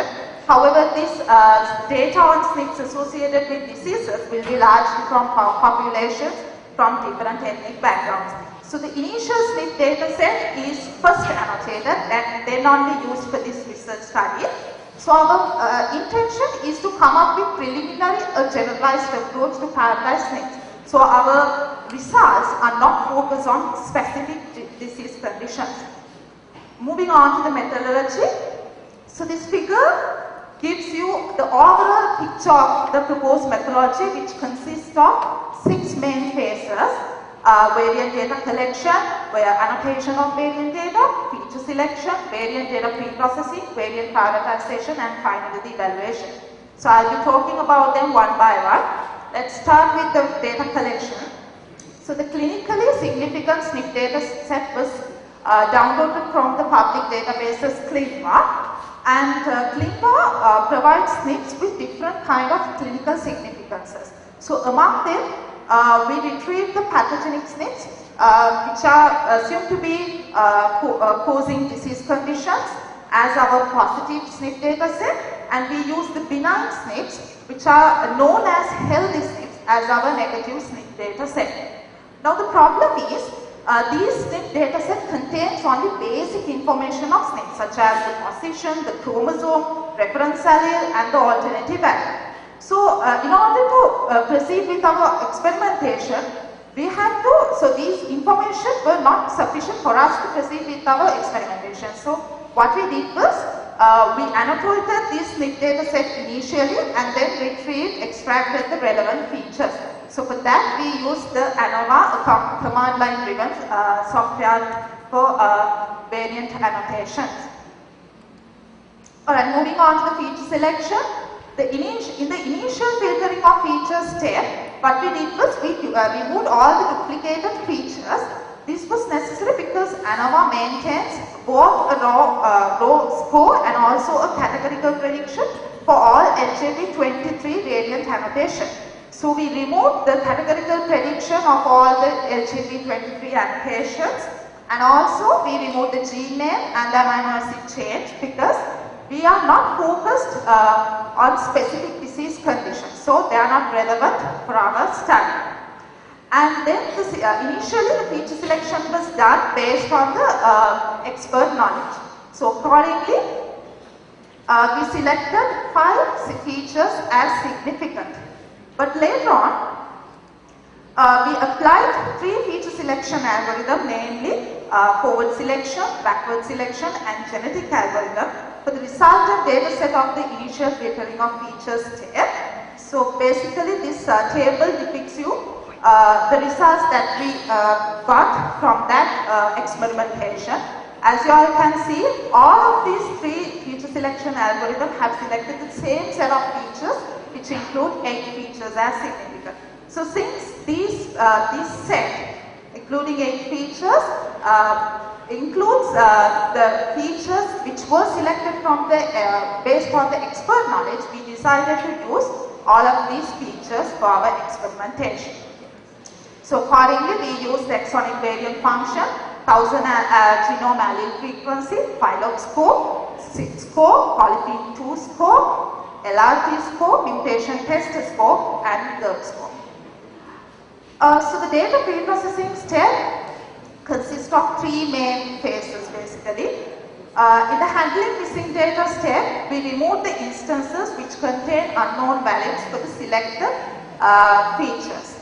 So we did this because the size of the annotated data set is fairly large, and also if we use the data imputation techniques, it may affect the functional significance of these things. And then among the 8 features that we selected, one feature, that is the exonic variant function, takes 3 categorical values. So in the data transformation step, we converted those categorical data into numerical data based on their biological significance. So in the data filtering step, we formed the final data set by matching the SNP distribution proportionately by the gene name in the positive SNP data set to the negative SNP data set. So accordingly, we were left with 231 pathogenic SNPs and 231 benign SNPs in 178 distinct genes. So we labeled all the pathogenic SNPs as 1 and the benign SNPs as 0. Alright, let's talk about the SNP prioritization step. So in order to rank or prioritize a given set of SNPs, we have to assign a prioritization score for each of those SNPs. So for that, we had to model the relationship among the SNP features and the SNP's functional significance. So for that, we used often used a statistical technique, a logistic regression, for analyzing problems where there are one or more independent variables which determine an outcome with a dichotomous variable. So basically what it does is, it measures the relationship among the dichotomous characteristics of a dependent variable and a set of independent variables using probability scores as the predicted values of the dependent variable. And most importantly, it allows categorical independent variables too. So we think that logistic regression suits our data set very well. So this equation basically represents you the logistic regression equation. It is basically a member of the exponential family, but it becomes linear regression on the logistic transformation of phi. So before the construction of the model, we divided our data set into 2 parts.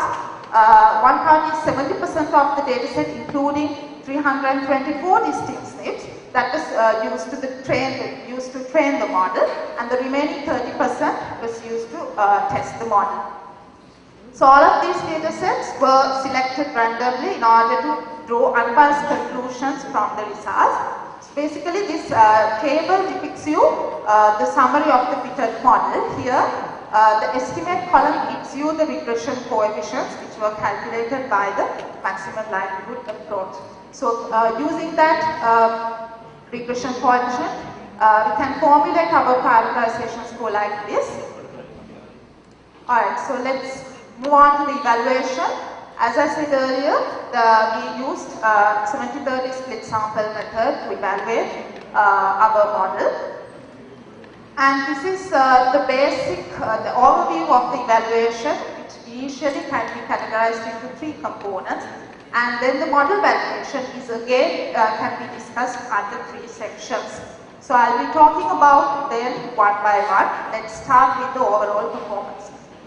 Okay, so there are many ways to measure the overall performance of a prediction model. But the traditional approach is to measure how close predictions are to the actual outcome. So initially we use Nagarkari's zero R-square, which is often used as the explained variations for generalized linear models. So this value ranges from 0 to 1, where higher values are better. But for our model, we achieved a value of 0.31. But when you compare this value with the R-squared value which you normally observe in the linear regression model, this value seems to be quite low. But in literature, they have specified the low R-squared values for logistic regression is the norm, and this value does not necessarily tell us much about the errors and the accuracy associated with the model. And then we use the Greer score, which is an accuracy measure, which measures the mean square difference between the binary outcome, actual binary outcome rather, and the predicted probabilities. This value also ranges from 0 to 1, where the perfect model reports 0. We achieved a value of 0.199, which is quite good. So we are done with the overall performance. Let's move on to the calibration. Calibration refers to the agreement between the observed outcome and the prediction. So according to literature, Hosmer and Lemaire's statistical test gives very important information with regard to the calibration of the prediction model. So here the null hypothesis is there is no significant difference between the observed and predicted outcome, whilst the alternative hypothesis is there is a significant difference between the observed and predicted outcome. So for that, we achieved a value of a p-value of 0.06, which exceeds the 0.05 level. So accordingly, we failed to reject the null hypothesis, meaning our model fits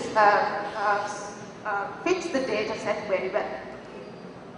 Okay, last one on the model validation, the discriminative ability.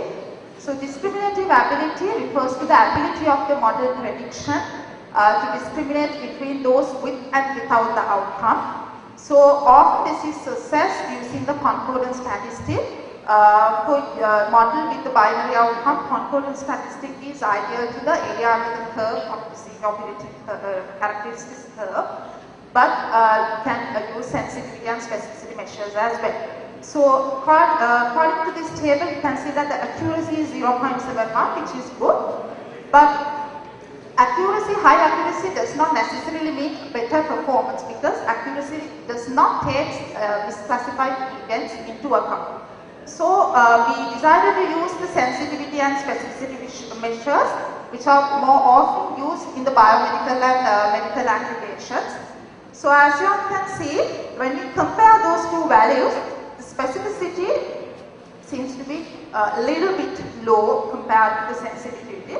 But we think that at this moment, at this stage, this is okay, because as far as the objective of our research is concerned, identifying the pathogenic snakes correctly is more important, because misclassified benign events can be eliminated when we do further experimentations using wet lab experiments. So since all of these measures depends on the specific cutoff probability value which we select, we decided to use the area under the receive operating characteristics curve, because ROC curve plots sensitivity and specificity for all possible cutoff probability values. So accordingly, our model recorded area under the curve for the training data set as 0.79 and for the testing data set 0.76. So when we compare both of these values, these are closer to 1.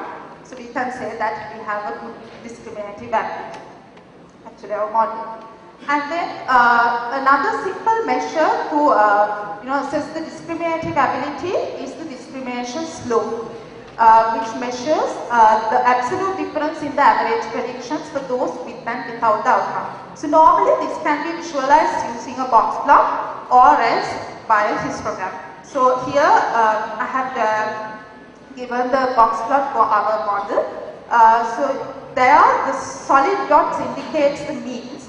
Since there is a significant difference between those two means, we can say that again the discriminative ability of our model is quite good. Okay, so then when we assess the rank-based performance of our model using 15 data samples of the testing data set, which were ranked based on the expert knowledge.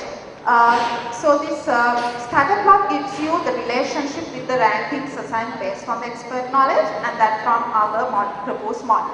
And then what we did was, we assessed this relationship, actually the strength of the relationship, using Spearman's rank correlation coefficient. So accordingly, we achieved a value of 0.95, which indicates a very strong positive relationship. But since this experimentation is based on the expert knowledge, the results can capture the biases inherent in expert judgment. And also, since this was done using only 15 data samples, the results may not give you the overall picture of the rank-based performance of our model. So we need more data to come up with reliable results. So the last part. Now in literature, one paper has addressed the problem using a SVM model. What they have done is, by training the SVM model, they have acquired feature weights, and then using those feature weights, they have formulated a parameterization formula like that. But when you compare their results with that of others, their results seems to be quite good, because they have achieved 0.81 for the sensitivity and 0.76 for the accuracy and the specificity. So what we did was, we followed the same approach. We developed a SVM model using Vector for our dataset actually. For that we used the polynomial kernel function, and the complexity parameter was selected as 1 using a separate validation dataset. So this model was also evaluated using the 70-30 split sample method. So this scoring formula gives you how we are going to prioritize the SNPs using those acquired feature weights. So this gives you a comparison with accuracy, sensitivity, specificity and area under the curve for both the models. As you all can see, accuracy and the sensitivity are higher in the logistic regression model. But as far as the specificity is concerned, SVM model outperforms the logistic regression model.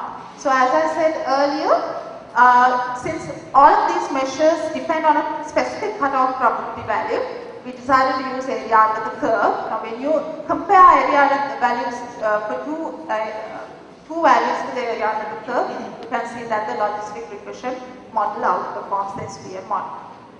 Alright, moving on to the future work. We can develop a SNP prioritization model that scales up to the whole human genome, which means does not only including the exonic and exonic splicing regions, but also the regions such as intronic, intergenic, and splicing, etc. And another interesting extension of this research study would be we can come up with a prioritization model which will focus on specific disease conditions such as cancer. And in literature, they have specified that the mutations are assumed to be interact in such a way that their combined effect on fitness is reinforced, mitigated or cumulated. So we can study about function relevant other SNPs when assessing the deleterious effect of a particular SNP.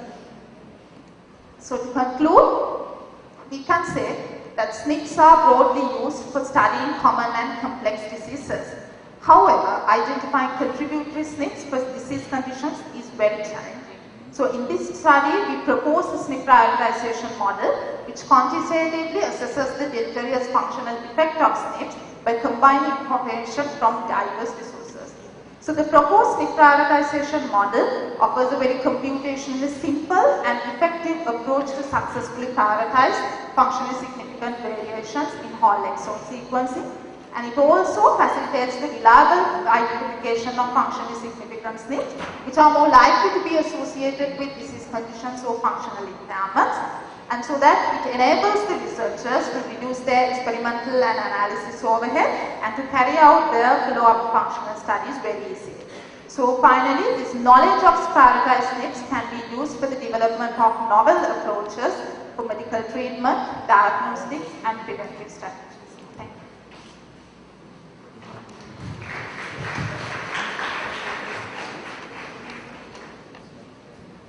You have compared the SVM with the logistic regressions. Can you go back to this?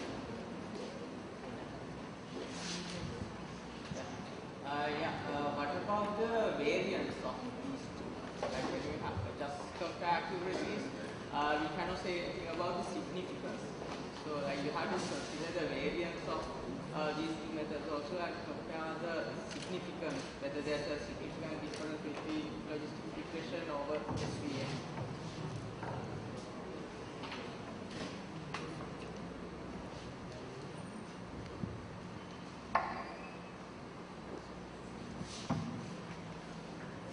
Can you give a little more details about the independence aspects that you described in regard to logistics equation? Independence? You spoke about your features and the independence, and you spoke about logistics equation.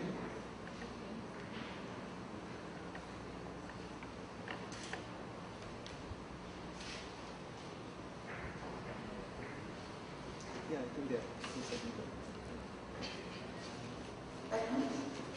I didn't get your question. So you spoke about independence of different features. I didn't quite understand what you meant there. Actually, what the logistic regression does is it measures the dichotomous characteristics. That means a dependent in logistic regression, it supposes a dependent variable with two values. Either this is causing or not, likewise. So what it does is it measures the relationship that between that dichotomous characteristics of the dependent variable and also a set of independent variables. In our case, the feature values. And it gives a probability score as the predicted values. If the features are dependent, will this work well? Features are independent variables are? If the features are You dependent. mean correlation, whether they are correlated with each other. So, actually, that's a good question. Logistic regression, we should make sure that no multiple linearity has been met. That means if the one independent variable is correlated with, highly correlated with other variables, what happens is the model will become complex because that variable can be explained by other variables. So for that, what we did was, let me go to that slides.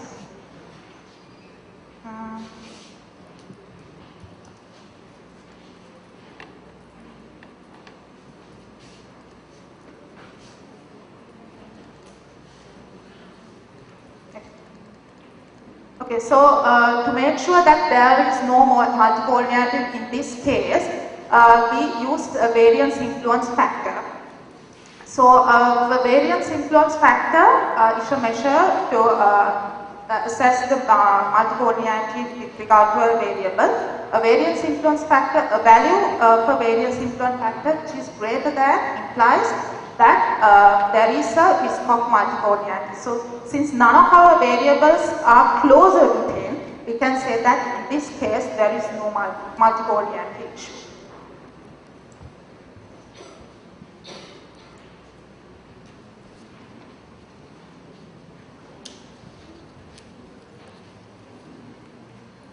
So here you compare the logistic regression with support vector machine. So what's the main contribution? What's the main contribution of this work? The main contribution would be, now actually as I said, in your body there are lots of SNPs, right? But most of the SNPs have no effect on your head. So it would be a very time consuming job if the researchers, because they have to go through all of these SNPs to pick up what are the most promising SNPs in order to, use them for their follow-up studies. So it would be very beneficial if there is an approach to, reduce this list of SNPs to a manageable, human manageable amount with an improved power to detect associations because it will save their time, their resources, etc. So I think the main contribution of this research study would be this gives you the opportunity to identify the functionally significant variations in exome sequencing studies, reliable identification rather, so that researchers can do their follow-up studies very easily, and they can they can reduce their experimental and analysis overhead. So this is the main contribution. So when you compare logic regression with SVM, the specificity feature is still low in logic regression. So with that, can you still say the logic regression works employs better in your application? Yes, because that's why I compared two approaches. Actually, initially, I thought of applying the neural network model to acquire the feature weights and then formulating that parameterization formula. But the thing is, in the neural network model, you have let's say five in nodes and there are 2 outputs. It gives you a matrix 5 to 10. So we can't identify what is the specific weight for each of these feature values. So I removed that approach. And then logistic regression, because the thing is, I have only 2 variables, whether it says 1 or 0, and I have to come up with I have to come up with a score using the feature values, and what I have as the output is 1 or 0. So it seems like regression, but it's not really regression because of that 2 binary outcome. So they thought of using logistic regression, because logistic regression, as I said, suits our data set very well, and there are lots of assumptions, as in linear regression, that you don't need to have linear regression, linear relationship with the independent variable and the dependent variable, and these error terms does not need to be normally distributed, and the independent variables do not need to be normally distributed. So in that case, this suits our data set very well. And then, since that paper, they have tried out the SVM model and they have come up with good results compared to ours. I thought of why not doing that as well. So for our data set, I can say that logistic regression suits well.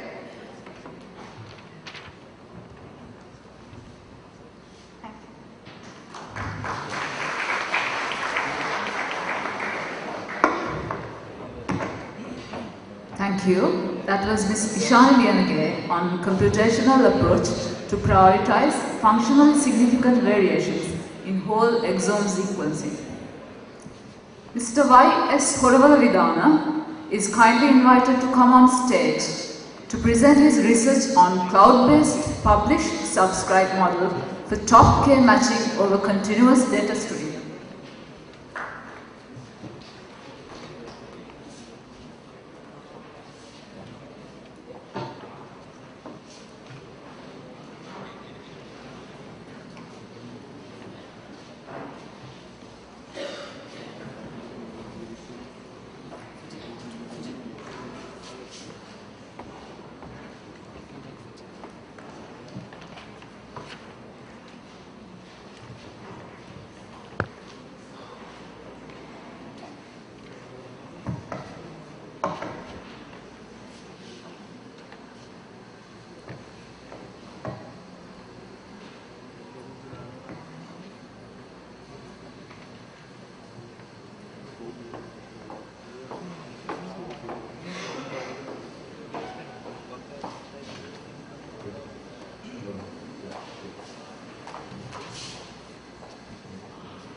Good morning all, almost afternoon.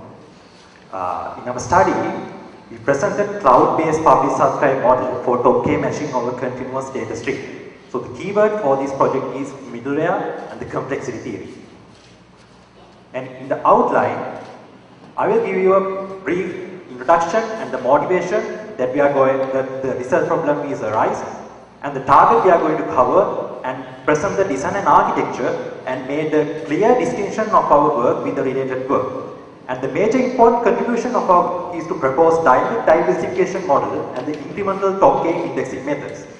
And the implementation is done, and the evaluation and the critical conclusion will be presented at the end with the future work. So, the main motivation of our project is the filter. Given the runaway popularity of information in our daily lives, we can't make time to take so many calls or pursue so many emails or engage with all the social media activities around us. So, valuable information may miss with our arena. So, with the emerging of query then store models as a filtering system, we can have a query and in the bulletin mode, the most preferred or interesting information will be delivered to the end subscriber. So, as a specialization of the information processing engines, publish subscribe system will have a decoupled producers and consumers in the information wise, and is the play as the main backbone among modern day live web application. In the web network system or games, we can always find publish subscribe system. So, in the publish subscribe system means when the subscriber can express their interest over query or pattern of queries, and the publisher can express their product or publication into the space. So the internal architecture can be centralized or decentralized, and the middleware will handle these pubs of matching and deliver the specific or interested publication to the end user. With the state-of-the-art publish subscribe system, the matching function is completely Boolean. So when we have a publication and subscription space, they only notify they are matching or not matching. So the true or false value will compromise with other kind of ranking mechanism and or expressive state pub sub mechanism. So the drawbacks here is subscriber may be either all-ordered with the general subscription that he subscribed, or receive too few publications with the OS received subscription. So it is even impossible to compare different kinds of publication because ranking functions are not defined in the state-of-the-art pub sub. And the partial mapping between subscription and publication is not supported as well. So, to avoid these drawbacks, Tokay publish subscribe models have been presented and emerged in the recent years and considered as the most influential concept in Google research and peer-reviewed conferences. And it is an expressive stateful query processing system which is a generalized version of the Boolean pub sub systems. So, the user-defined parameter k can restrict the delivery of publication, while the publication can be ran in the long run. And the pub sub matching, the terminology between the Boolean pub sub and Tokay pub sub is always the same. And other than that, the pub sub matching can be expressed as pub sub scoring or ranking, and the indexing mechanism can be supported to have personalized subscription and the continuous Tokay retrieval. And what we target here is to develop or to present the Tokay publish subscribe model with having an efficient scoring algorithm by integrating query independent and also the dependent metrics taken into account. Relevance, freshness and diversity is almost general, and you can have almost everywhere in the web. And in the complementary view, in the adapting existing indexing data structures in the state-of-the-art publish subscribe to support those scoring algorithm can be enhanced to support the large subscription volume and the high event arrival rate and the variety of subscribable attributes. So these problems will be addressed in our research, and these are not distinct but most complementary research questions. And the scope will be limited to a specific domain. Like to initiate this project, we specifically target e-commerce domain with buyers and sellers. Buyers and sellers, like sellers are the one who are publishers, and the buyers are the one who subscribers and have their expression. And the subscription they follow the predefined date structure, and the number of income publication Poisson random variable, and the we retrieve top-K publication against substitution but not on the reverse. So we do not touch the routing, overlay or network layer in our research study, but to maintain an independent matching layer that can be plugged into existing PubSub mechanism to have an efficient, expressive top-K query processing system. At the design and architecture, users can have their substitution or queries into the substitution store as personalized substitution. So whenever their publication stream is guided via the publication store, they are matched with to get the relevancy matching function with publication and substitution.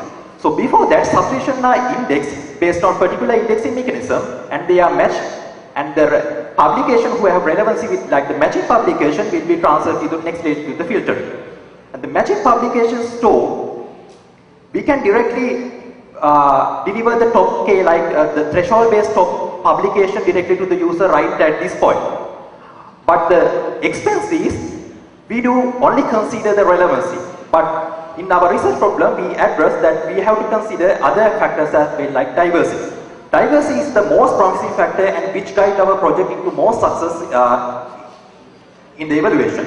And the diversity has no general definition, but based on the author's view, we can combine many factors and define the diversity mechanism. So we perform dissimilarity and relevancy based continued diversity method, and we formalize that, and it relates with complexity theory, and we prove that it is kind of hard to solve. And the matching publication stream is framed within a sliding window. Sliding window can be count based or time based ones, and the streaming publication can be indexed to support that formalized diversity algorithm.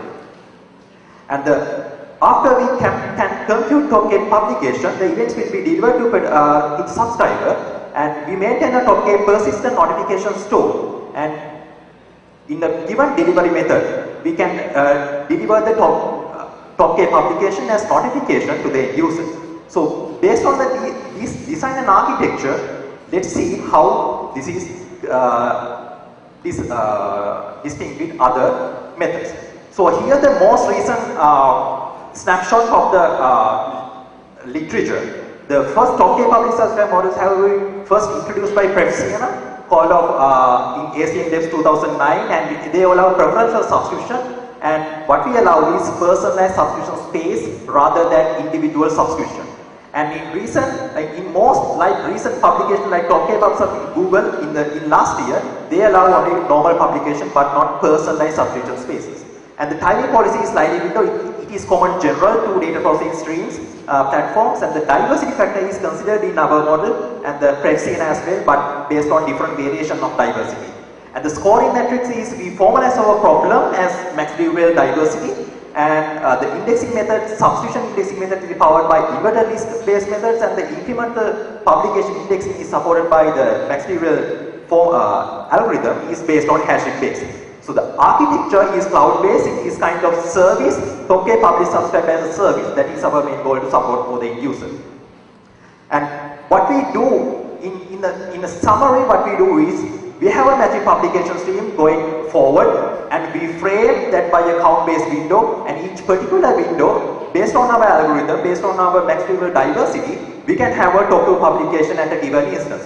So the window can be moved forward or jump, and each instance's top-2 publication can be calculated, and the notification will be delivered as on-demand or proactive methods. So next I will present how we done this top-K filtering or top-K publication stuff. And first stage is as Bob would like to get notification about some kind of smartphone, he can allow the system to prefer, like he carry AT&T product, but more ideally he prefers storage less than 16 GB. And alongside, he want to have a brand HTC product as well. So in the moment,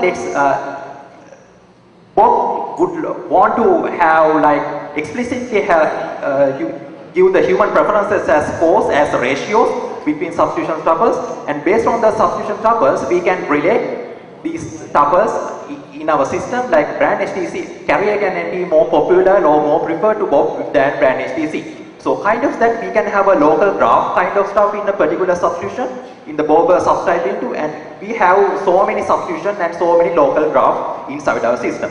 So what we do is without having a fragmented local graphs, we merge them together. Having a brand HTC is the common for different substitution, but with the relation between these substitution tuples is very much different.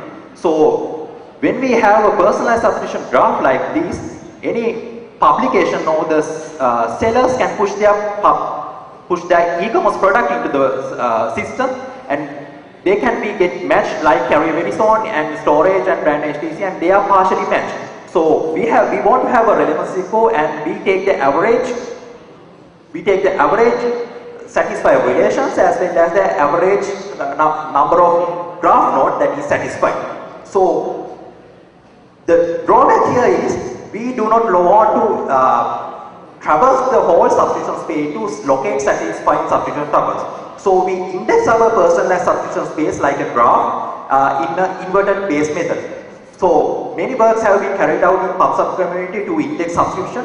So we extend the current most optimized version of OpIndex to have a modified OpIndex to support personalized substitution spaces. So that what we do is we partition the substitution space into two posting lists like attribute list and the operator list. So first carrier posting list contain all the operator posting list inside the personalized substitution space. And all the substitution tuples are linked together in this posting list. So relevancy score, we can locate satisfying substitution tuples at the single instance, because we know when we have a product with the carrier AT&T, we can directly jump into the carrier posting list and locate that satisfying substitution tuples, and also with the relation. So like that, with the relevancy score can be computed by satisfying relations and also the tuples. And other than that, we know that relevancy is a big factor to consider, and also the freshness. Because when a window becomes larger, all the publication may prevent the newer publication into top tier results. So we need to have a mechanism to decay the scores in the long run, so newer publication can take the place of older publication. So, but all the aging techniques is to have the aging mechanism, like to calculate the age back. But what we do is calculate the age forward, calculate the age relative to the landmark window. So based on that function, the TI is the publication issued time, and the T is the current time that we are calculating the relevancy score. So when we take the function as the exponential function, we can only relate with TI, because in the particular time instance T, the T will be neglected when we calculate the relevancy score of others. Because all the relative ranking, relative order between all the publication will be same in the long run. So we avoid the recalculating scores both in preference, but having the impact or having the influence of forward decaying functions into relevancy scores. So the most interesting factor comes here. So we know relevancy and freshness we combine, and how the diversity, what is this diversity? Diversity, as I described earlier, diversity has no general definition, but in author's view we can define diversity. In the diversity, what we define is the dissimilarity. Like if we allow the top tier publication to be delivered as most relevant or most fresh results, the delivered publication will be much same. The delivered publication will be much same. So what we define diversity at, we need to have a set of top tier results to represent the all matching publication while they are dissimilar with each other. So the Maxwell formalization, like the K-diversity problem, is influenced by these representative top K mechanisms. So this is studied as well. This is studied as Max star K-diversity problem in complexity theory, in graph theory. So what they are doing is, when we have a set of publication, max-mean, let's see an example, max-mean. When we have a set of publication, minimize the distance between two publications is maximized.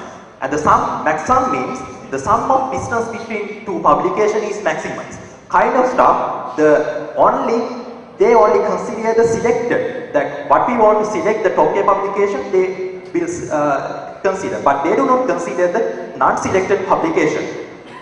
And all these problems are based on facility dispersion problem in complexity theory, but we do not want to reinvent the wheel by having some proposing some other approximation algorithm to facilitate dispersion problem, but we derive and we formalize another k-diversity problem in the complexity theory. Like we need to have select the set of top k publication which maximize the dissimilarity and the relevancy in the set, while minimize the dissimilarity or maximize the similarity and the relevancy in the non-selected set. So we need to take. So we need this is the formal definition. So the S. When we want to select S, the independence condition may comes into party and the dominance condition comes into party as well. What the independence condition do is, when we have a set of P, I and S in the set, the distance between two publications need to have alpha distance away. And the dominance condition, what it does is, when we select a particular publication at the top K publication, it should represent or it should cover the non-selected publication. So this is the main heuristic kind of stuff with our Maxwell diversity.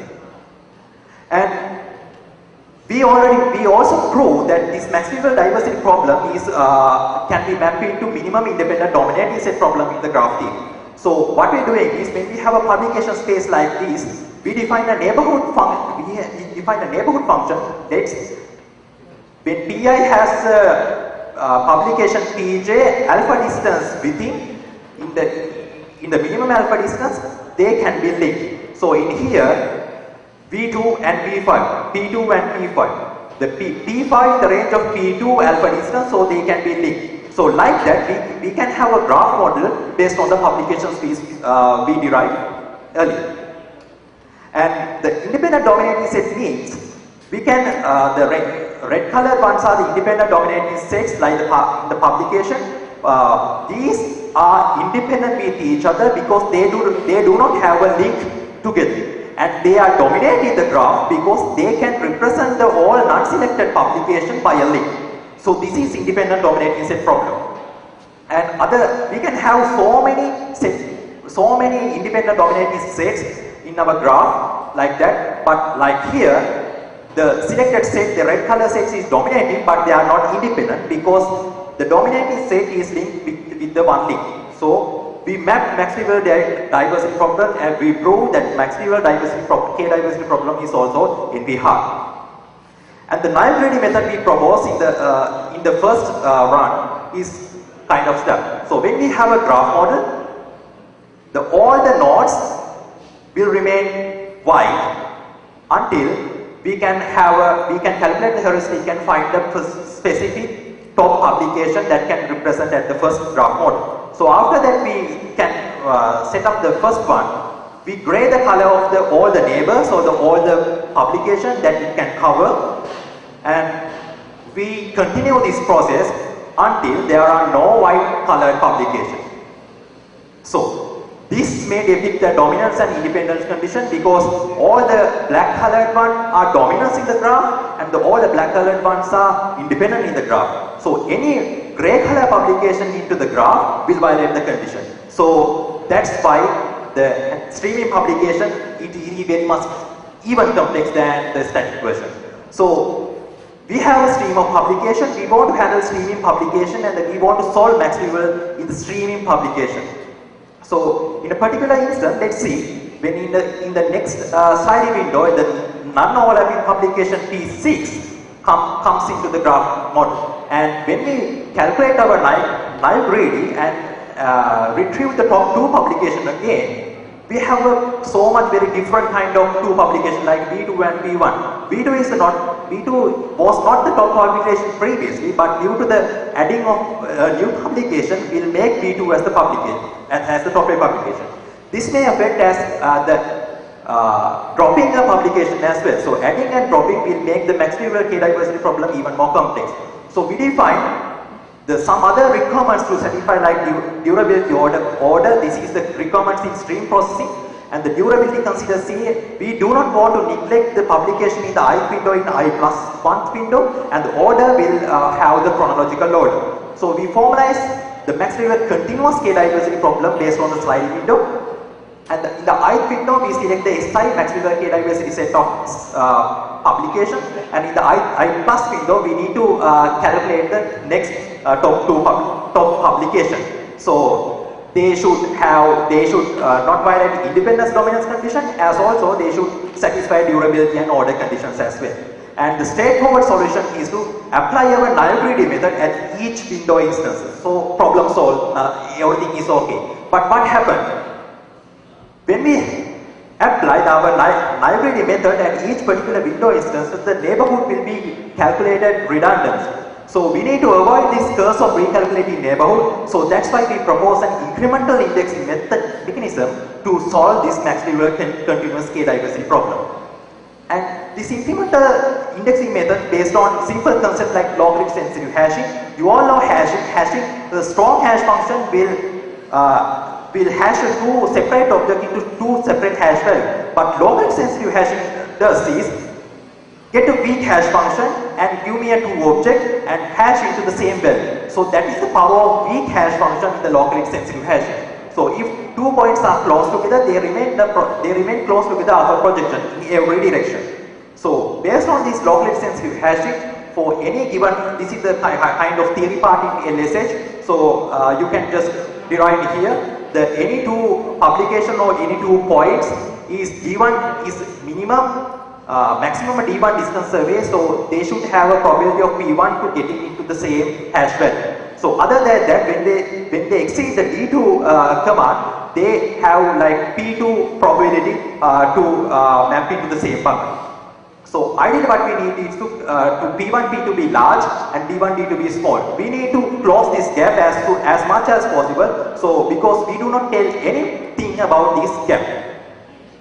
And let's see how we apply LSH index in our MaxDuret. The publication can be considered as categorical data, like the particular data structure we allowed is an attribute value tuple. So any brand kind of attribute can take light in the box, IROLO kind of values in the particular publication, and they can be represented as categorical data. So LSH mechanism can be well designed to have many kind of distance function. We here rely on Jaccard similarity function. So what we are doing is we present a characteristic matrix. So any given dimension is represented at 1 or 0 if that dimension is exists in the publication text. So we have a universal characteristic matrix will be purged periodically to maintain memory consumption, and these characteristic matrix can be designed. And in the next thing, we do not need to take publication into the forward, but some kind of signature can represent the publication very well. So the min hashing function, kind of generalized version of the local sensitive hashing, can be turned in our point. The technique here is to permute the rows of the characteristic matrix and take the number of the first row in the permuted order. And so we can have a kind of hash value to represent particular publication. So the advantage here is we can reduce the large number of dimension of publication points into a small min hash signature. So after we have a min hash signature, this is our signature matrix, we have all min hash values. So after we having a min hash signature for particular publication, we partition those min hash signature into hash tables and the buckets. So in this, the particular min hash signature, we take R size min hash vectors from the particular min hash signature and map them into L hash table. So particular hash table, this thing will depict the particular hash table have buckets that all publications are repeatedly mapped into the buckets in particular instances. So to select L and R, so we use similarity threshold like in the S curve. In the steepest curve, we can have two similar functions and we can derive L and R. So in the analysis, we see that the two near neighbors will be unlikely to be unlike in all the production in kind of series.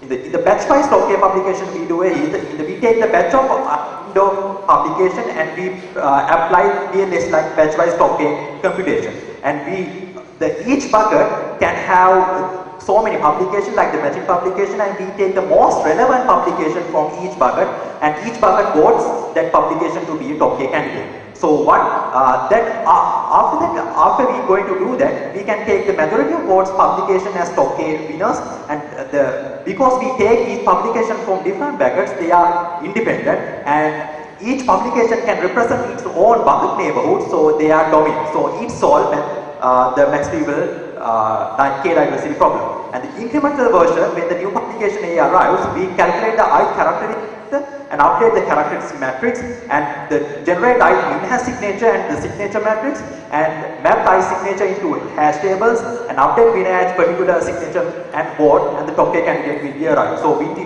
avoid the calculation of neighborhood in consecutive windows. So this is kind of demo.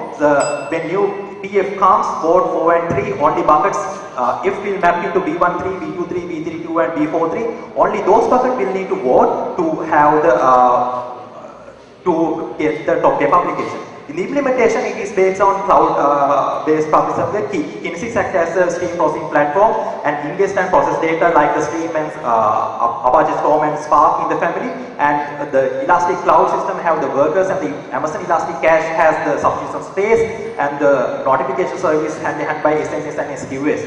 And in the Amazon Kinesis, we have shards. We can, when the stream is running, we can merge those with the shards and distribute into the particular workers in particular EC2 instances. And the Amazon Elastic Caches is handled separately from the EC2 instances, and they can be scaled well, adding cache nodes and removing cache nodes as well. So the evaluation, the most interesting factor here is we have the publication stream, we got the data, real world data from the Amazon online marketplace, and we derived Cypher and subscription to model the natural interaction between the subscriber and publishers. So the methodology here is to measure the subscriber effectiveness, to measure the quality of the natural behavior of the top K publication, and the accuracy, resiliency and freshness, and the performance by index construction time and top K matching time. So we need to catch the natural behavior of the top K results, and we provide some kind of case test, evaluation step, the fitting power law, goodness of fit test, and the p-value kind of steps. So when the similarity threshold is found, we have the kind of 2, the Cypher exponent value is around 2, so we can have some kind of natural outputs in our system. So we compare with these publications, these exponent value with other methods as well. So the p-distribution problem and the minimum independent dominating set problem. So the max will perform well in that as well, because other methods are diverging without the Cypher exponent value.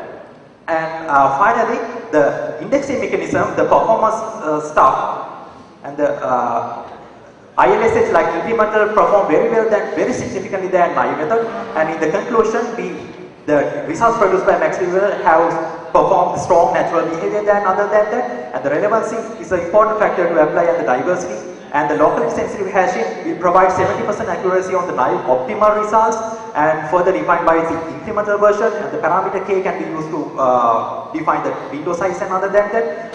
The three major conclusions, three major unique conclusions of our work is to propose diffusive method based on independent dominating set problem, and index method based on diversification approach based on locally sensitive hashing, and the first significant try in the PubSub community, even in the state of the art PubSub community, to measure the quality of the diverse results. So the future work can be expressed here. Thank you very much. The prototype is implemented in the cloud, and the demo is ready. So if you have spare time, I can present you the demo and execute. And other than that, if you have any questions, please feel free to ask. Okay, if I understood you currently, you are proposing basically top K PubSub model with what you call advanced ranking mechanism. Yeah. So what I understood is that you proposing of implement ranking mechanism, you have to consider both subscribers or publishers, features. Yeah. So how it we handle that? That's a very good question. The inconsistency between human choices and the human preferences are well studied in the regression theory. Kind of regret theory is well maintained. So the first question I studied was how a subscriber can express their human choices as a value. So that is the first question. That when I studied further, the evaluation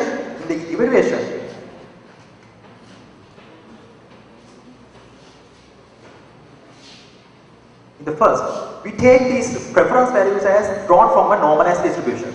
So that's how we avoid this, mitigate the task. In the research, the power law utility function to extract human preferences will align with the normalized distribution when the deviation is very much small. So for the evaluation, we take the normalized preferences as value as scores, and we delta change and delta plus, and see how our system is resilient to those changes. So we do not study how do we want to extract human choices, but from that point onwards, we evaluate our stuff, and it is our other research direction to further work on extracting human choices in our work.